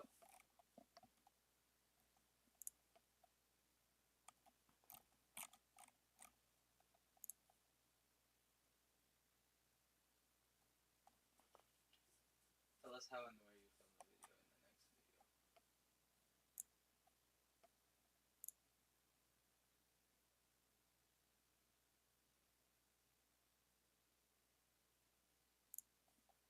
Walking through a park in Novopolotsk, Belarus. Saw them. Wanted to take picture. The next is shown in video. The end of the video ends. Kept walking. Drunk didn't get lost or confused. Park is very small, very crowded. I'm twice around town. With the guy in the red t-shirt, nobody said anything. However, that was before the video's popularity. Now a lot of people from our city have watched it, throwing it around with social media and their comments. Be interesting to see it again, see what people say. As for the more popular video, it's there with my consent, because without it, no one would have seen my channel. And if you want, you can easily report and delete the upload, because the uncut full camera footage still remains.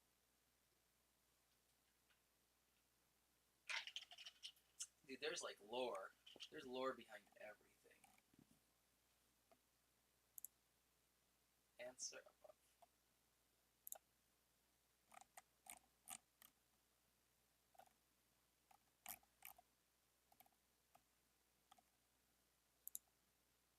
I'm the freshest.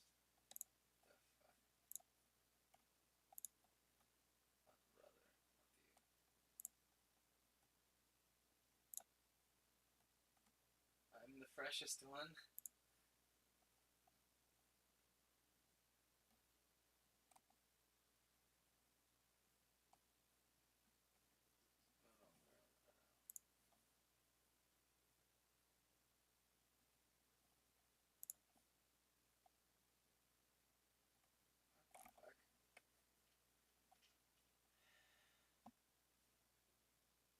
YouTube poop, Santa drinks Pepsi, then talks about pickles. Charlie Kirk's death in Minecraft.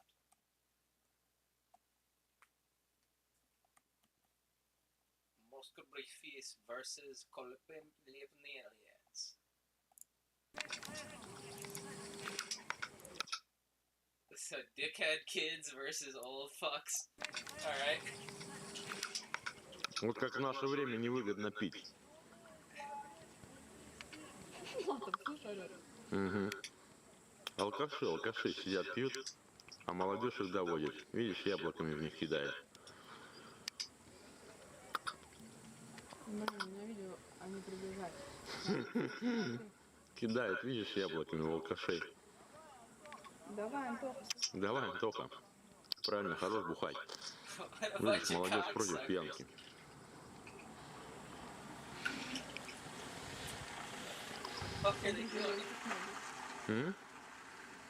А эти смотришь как? Угу. На. Это была бомбочка. Прикол. Блин, им эта желтая штука мешает. Желтая штука мешает. Молодежь против алкашей. Гаси! На. Саня Шконин. Да. Ответ молодежи. Убегает, убегает.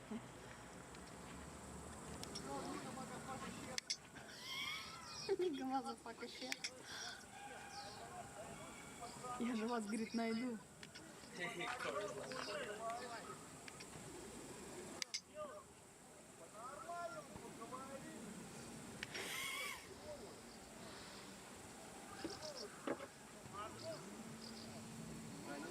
Мазу, говорит, конечно.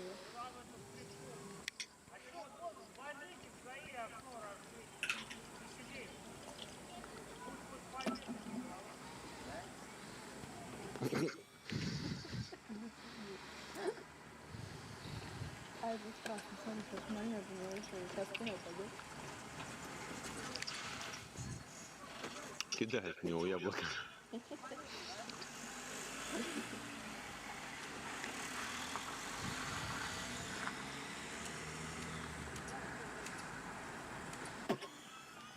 Попал? Плечо.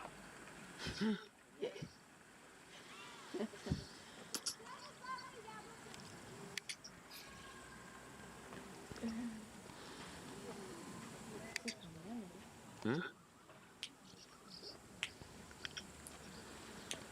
Красный не Донец? Кто? Донца, знаешь, что в школе учился? М-м. Он в красный этом Донец, смотри. Слушай, нифига себе они шмалят камни-то.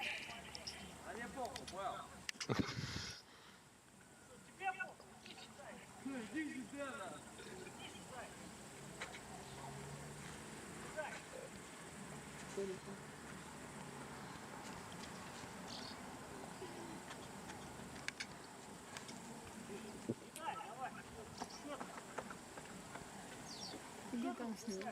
Где там снег?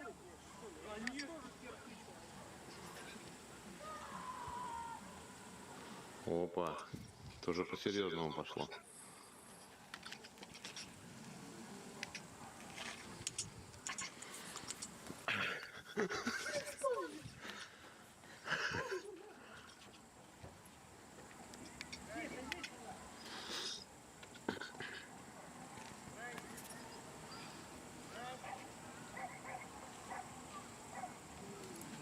Разборка в Бронксе.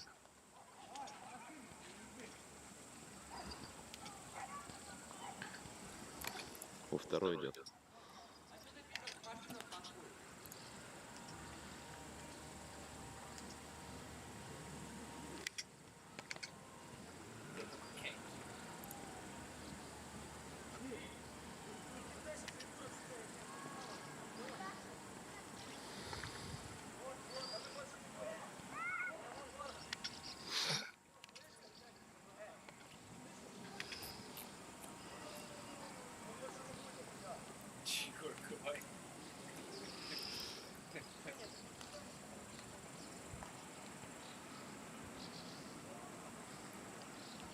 Вдвоем нападают. Что-то замышляют.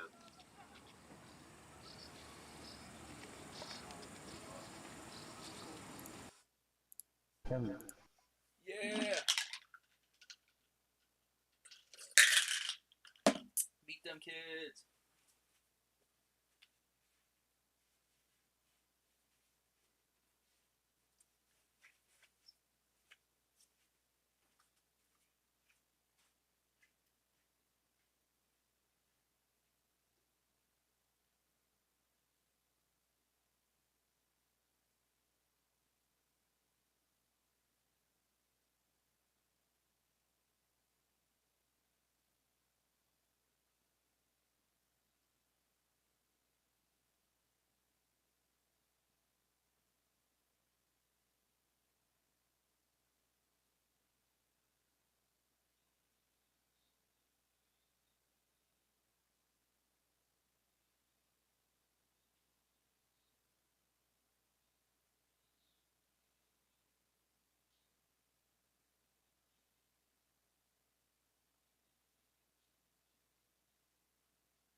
These fucking people, man.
Shit.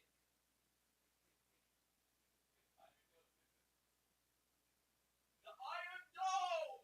We have the Iron Dome! Are you stupid? Are you stupid? Are you fucking stupid? You think they haven't been dicking around in their game? You're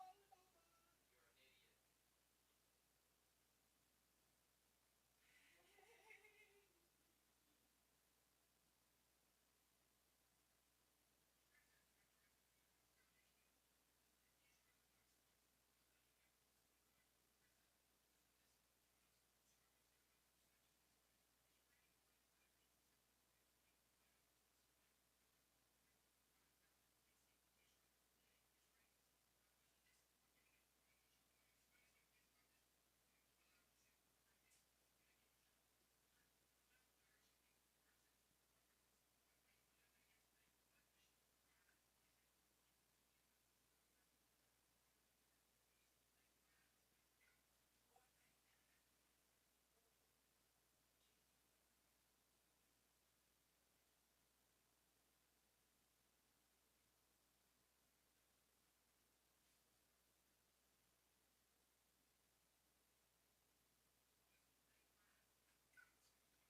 go to the link in my bio, the link on my profile, or just go to the link that's on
So he got it coming.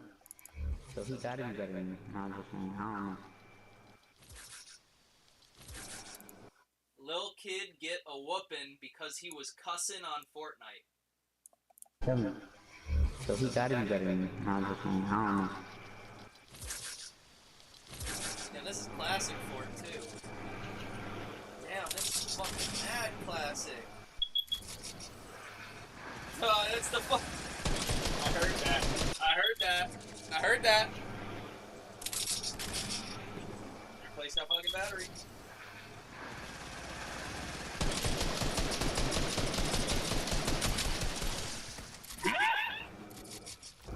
Man, forget all that.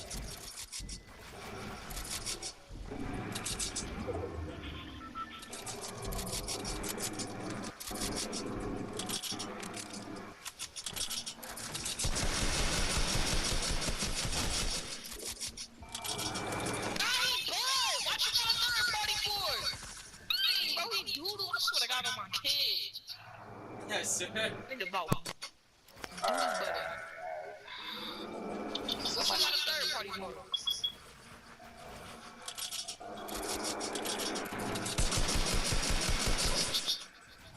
I just trying to shoot a nigga down, bro. Bum, bro.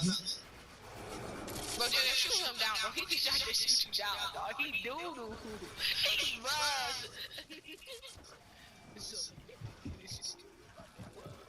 Hey, somebody send me an invite.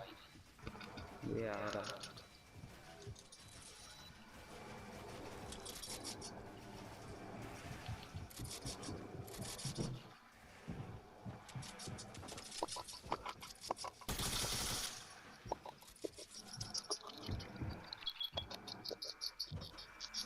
I'm about to start killing. Oh no!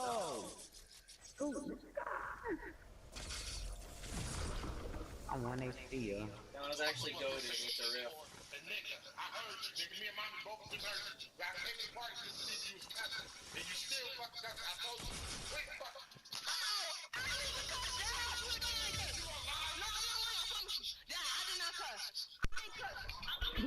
Damn, dude.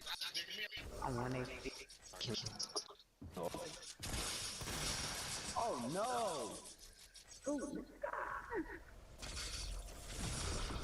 I want to see you.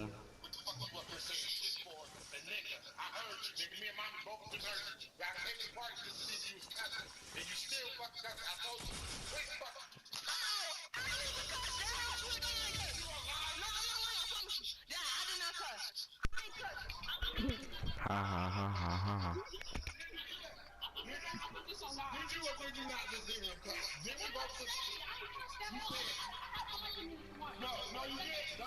No, you didn't.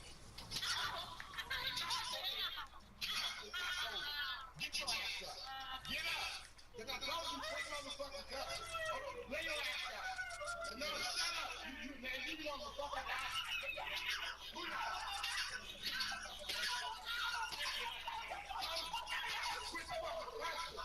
I'm not playing with you. Quit fucking cussing. I'm not playing with it.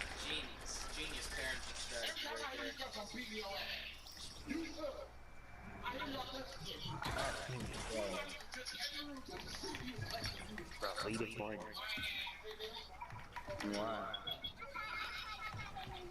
Bro, let's go.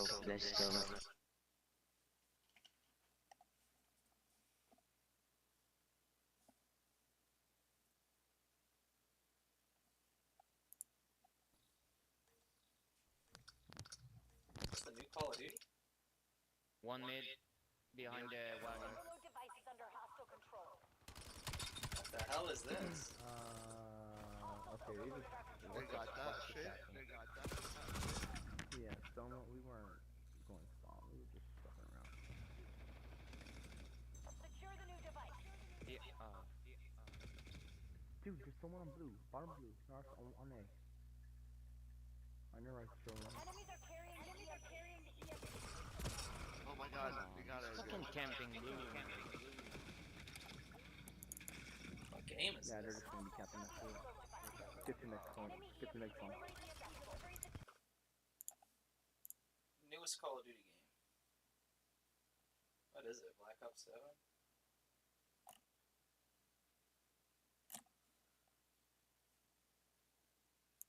Black Ops 7 gameplay multiplayer. Skip to here.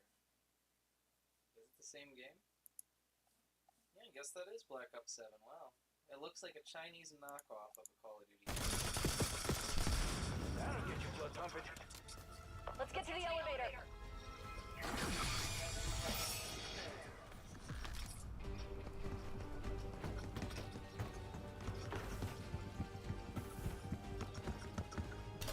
Alright. Should be a straight shot to the computer lab from here. How disappointing.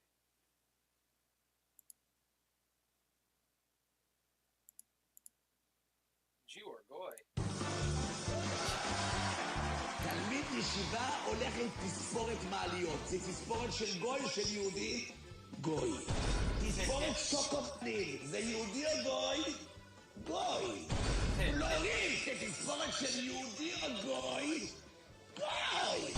מכנסיים. צמודים כמו נקניקיה מסלוסי. זה גוי היהודי.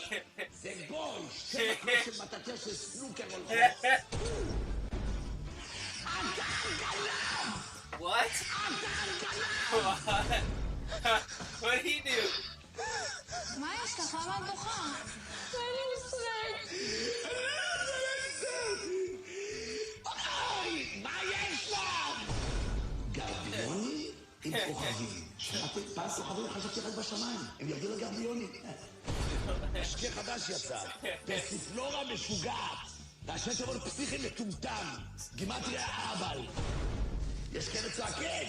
What's up?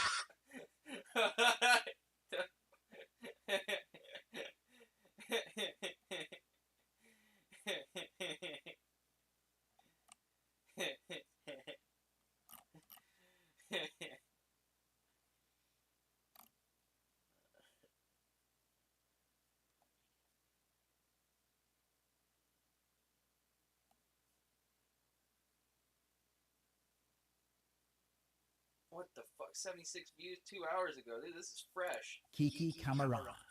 In 1980, 33-year-old DEA agent Enrique... Dude, they're pumping these videos out like nothing. Like, holy shit. Is it even a different white? It's a billion of the same video. Holy shit. And this one doesn't work. That's pretty funny. The real thing doesn't work. Kunduz Hospital airstrike. Altered or synthetic content.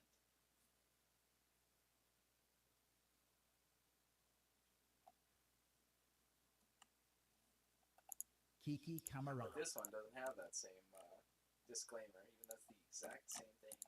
In 1980, 33-year-old DEA agent Enrique Kiki Camarena moved with his wife and 3 sons to Guadalajara, Mexico, for a posting at the DEA office there. The city was the heart of the Guadalajara cartel, run by Rafael Caro Quintero and Miguel Angel. Holy shit, what a fucking worthless. No effort at all.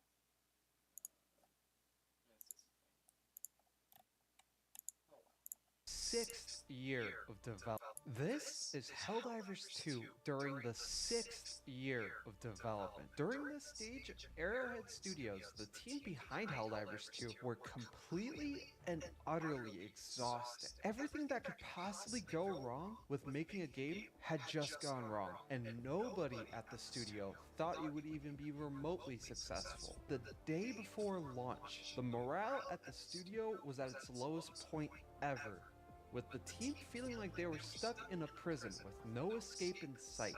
This is the turbulent story of Helldivers 2 and its near-decade-long development. Yeah, I'll give it a shot.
during which the studio had crippling self-doubt and anxiety, yet just somehow still managed to set the entire gaming industry on fire.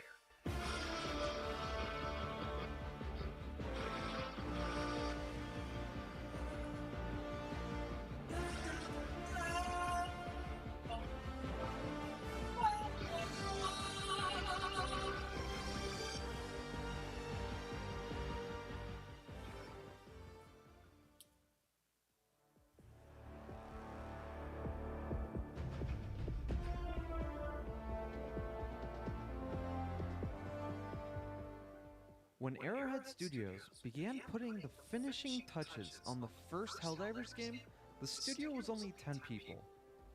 Towards the back half of development, they would expand to roughly 16. They also had roughly the same amount of employees working on their previous game, Gauntlet, which was released back in 2014.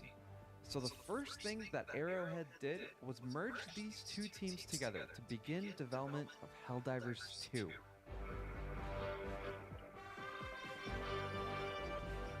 And almost immediately, issues started to pop up.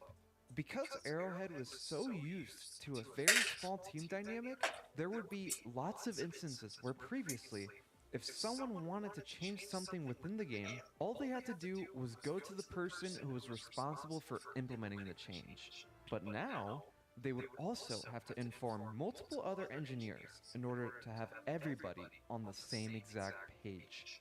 This core problem caused chaos in not only the development of Helldivers 2, but also within the studio itself, which would start to snowball a bit later on in development. The reason why they didn't change this way of communicating was because Arrowhead wanted to remain indie for so long and absolutely hated the idea of becoming a massive studio. They had direct funding from Sony to build out Helldivers 2, so money wasn't entirely a problem for the small studio at the time. Helldivers 2 was originally conceived as a 3-year project, which the team at Arrowhead Game Studios thought would be easy, since they already had a solid foundation with the first game. Both Helldivers 1 and the new project would be built on top of the Autodesk Stingray engine. And not a lot of games were built on the Stingray engine prior to Helldivers 2. Here's a full list of games that you may know that were built on this engine. Because the development team was already familiar with the engine's capabilities and had workflows built around it from the first Helldivers game, they believed it would be a more efficient choice than switching to a different engine like Unity or Unreal. According to Arrowhead Chief Creative Officer Johan Pilestedt, they were not interested in engines that were essentially level editors. They wanted a lightweight, flexible engine that would allow their engineers to modify and expand it as needed during development. They wanted to build their game exactly as they had envisioned it, and they felt that Stingray allowed them to do just that without the hard-coded dependencies they perceived in other engines. And if you have no idea what hard-coded dependencies mean, that's okay, because today's sponsor will help fix that. Boot.dev. Boot.dev. Thanks to Boot.dev for sponsoring this video. Now, let's see how the Helldivers team started their adventure. The team began creating concept arts, concept character models, and began experimenting with the third-person perspective, which was a giant departure from Helldivers 1. During this time, they had outlined some core internal pillars that they would follow closely during the development of the game. But one massive problem that Arrowhead made very early on was that they skipped the entire pre-production stage of development. Typically, the pre-production stage is the stage where studios wouldn't actually be building out the game, but planning the course of development. Arrowhead was very confident in their initial idea and dove straight into full production, believing they knew exactly where the game was heading. In their heads, they thought Helldivers 2 would just be Helldivers 1, but in the third-person perspective. Again, Arrowhead's Chief Creative Officer, Johan Pilestedt, has publicly stated that skipping pre-production was a really bad idea. They felt they already knew where the game was going to go based on the first Helldivers game and previous experience, so they bypassed the planning and prototyping phase of development. But in 2018, the Stingray engine that they had used thus far during development was abruptly discontinued by Autodesk. This left the team in a very difficult position. Do they continue building the game in this now discontinued engine? Or do they switch over to an engine like Unreal for better developer support? The team at Arrowhead made the risky decision to just maintain the now dead engine themselves and update it as they went further along in development. A development kit of Theseus, if you will.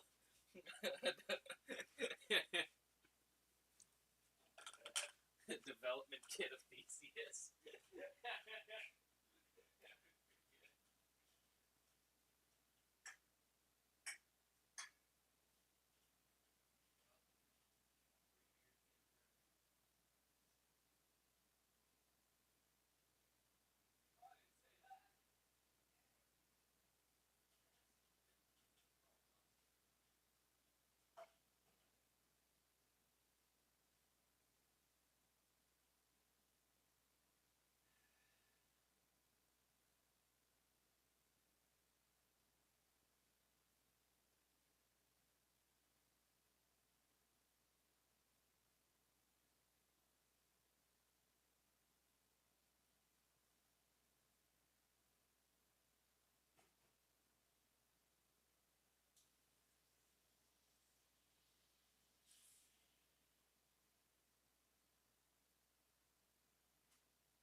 The CEO of themselves and updated as they went further along in development.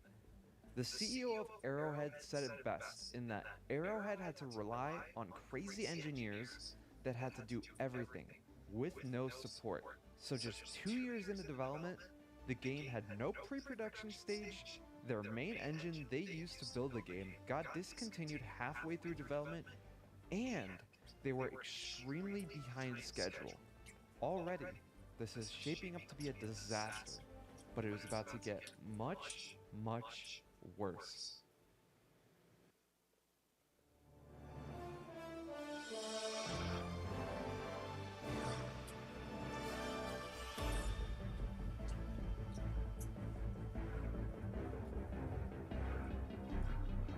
Helldivers 2 in 2019 was in full crisis mode. Since they skipped their pre-production stage of development, they had no playbook for risk mitigation, and one of the biggest things that could possibly have gone wrong had just gone wrong. With the Autodesk Stingray engine officially discontinued, the team had to spend significant resources, turning the existing engine into a custom tool built specifically for just one game. And as Arrowhead began retooling the dead engine, they also had to onboard new employees to help them build out the game. Bringing new people up to speed on a project with a problematic engine caused even more slowdown. While the technical teams were hard at work at building the components of the engine, the design teams also had to increase the scope of what Helldivers 2 was going to be. Originally, Helldivers 2 was aiming to be a free-to-play launch title for the PS5, but ultimately, moving to a paid model allowed Arrowhead to create a much fairer and player-friendly in-game economy. Back in 2019 to early 2020, live service games like Fortnite were taking the industry by storm, and Arrowhead wanted to enter the live service space, but on their own accord. They were in the mindset that they had to earn the right to monetize instead of forcing it immediately.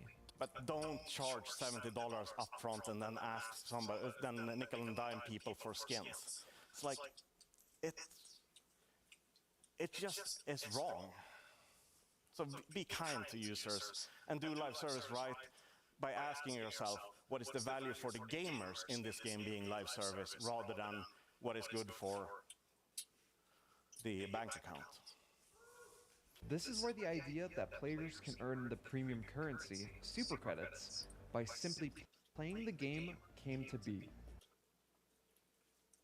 I fucking hate that earning new content within a game is now touted as a new development. You pieces of shit. You ruin the industry so much.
Very least second time I'm noticing.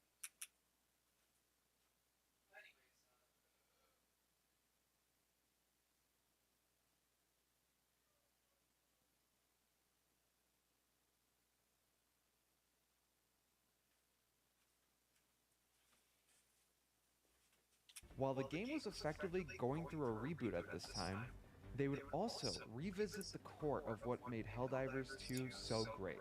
They wanted to make Helldivers 2 into a hobby that you can experience continuously, and one that would evolve alongside the community. And if you're in the loop with Helldivers, you already know about Joel. Joel is effectively the dungeon master behind Helldivers 2. He directly influences the ongoing galactic war and the events throughout the game. Instead of a pre-scripted or static story, he introduces real-time events that change depending on how players complete global events. This was their lifesaver strategy. One that wouldn't be on the set path, but one that would evolve with the community, based on the collective actions of the player base. When are we gonna have Like I control said, of the fucking enemies, dude? When are we gonna? That would be so cool. If that idea is left on the cutting room floor, I will be very upset. Man, I should have never learned that was possible. Arrowhead began ditching their small team vibe for a more organized, larger workforce approach as the game grew in scale. And as the engine was slowly starting to come together into a stable state, the new staff members at Arrowhead also began having a much easier time with building out the game. Things were starting to take shape, and the game was finally on a very long path forward.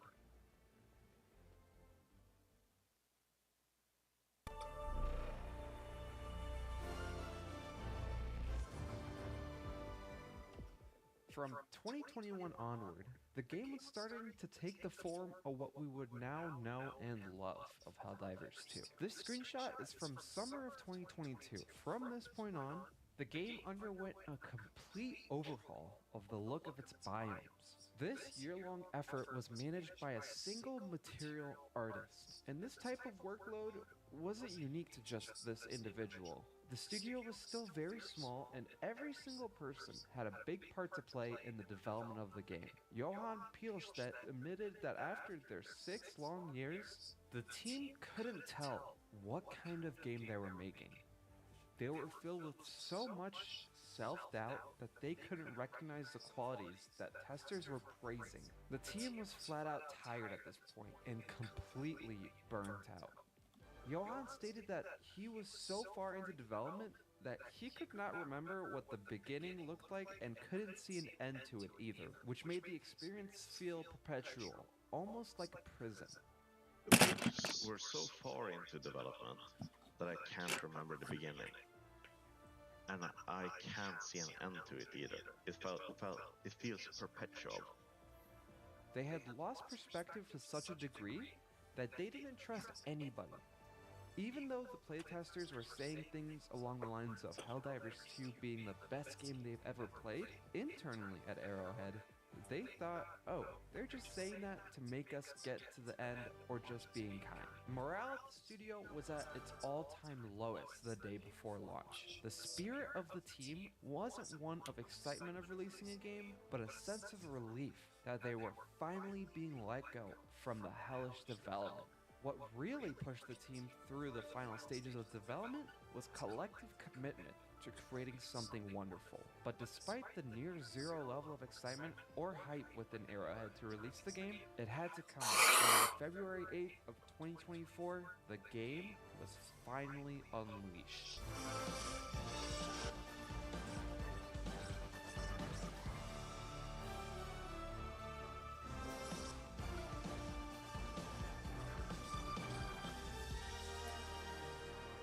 Almost immediately, the studio was hit with the reality that they had a massive hit on their hands. They had a monitor showing the player count, which started to go up at an unbelievable rate. They were in complete disbelief and filled with an ecstatic enthusiasm over how well they were doing, as they had nowhere near the success that the game had achieved in their forecasts. Immediately, over the span of the first couple of hours of releasing the game, the team went from a solemn mindset to one of immense joy and enthusiasm. But this wouldn't last long. Joy quickly turned to chaos. The player count dropped like a rock because the servers crashed, as they were only able to handle 150,000 players. Johan saw the servers actually crashing and burning. The team immediately abandoned their release party to fix the problem. Johan was left with a mix of ecstatic enthusiasm, coupled with how could we have been so wrong in estimating the game's popularity. Realizing they had to do something, the game needed Arrowhead, now more than ever.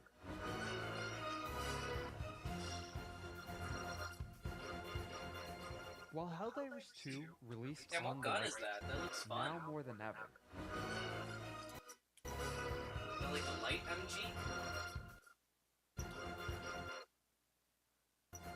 While Helldivers 2 released on the right track, they certainly weren't in the clear just yet. At launch, the game immediately became a smash hit, netting over 700,000 concurrent players across Steam and PS5. Arrowhead's initial server capacity planning was based on conservative estimates. They had expected a total peak concurrent player count of around 250,000 players across PC and PS5.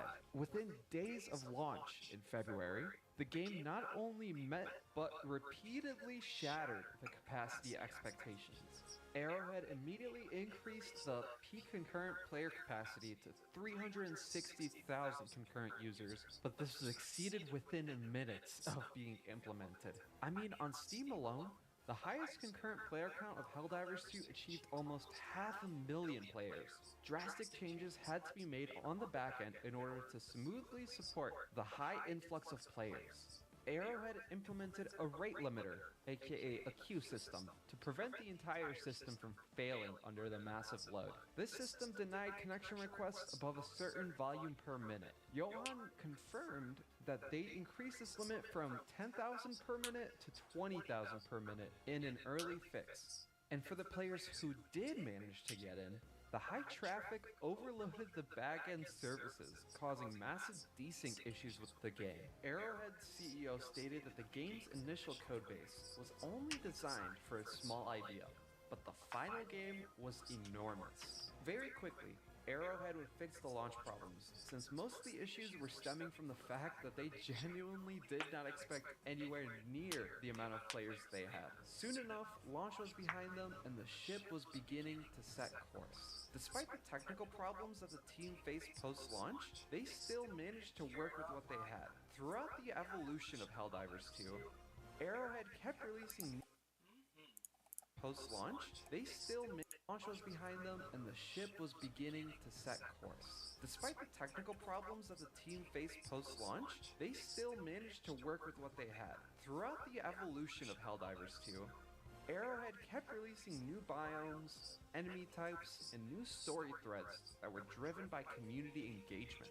Now, in 2025, the game is starting to break at the seams, according to Arrowhead.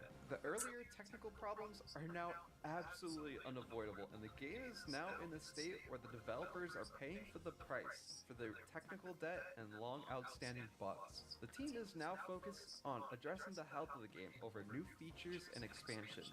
But regardless of what state the game is currently in, it is very clear to everybody that Helldivers 2 was a massive success. Only time will tell what Arrowhead's next game will look like, but I'm praying they're able to move away from their Frankenstein engine. And again, a quick thank you to Boot.dev for sponsoring this video. Feel free to check them out with the link in the description.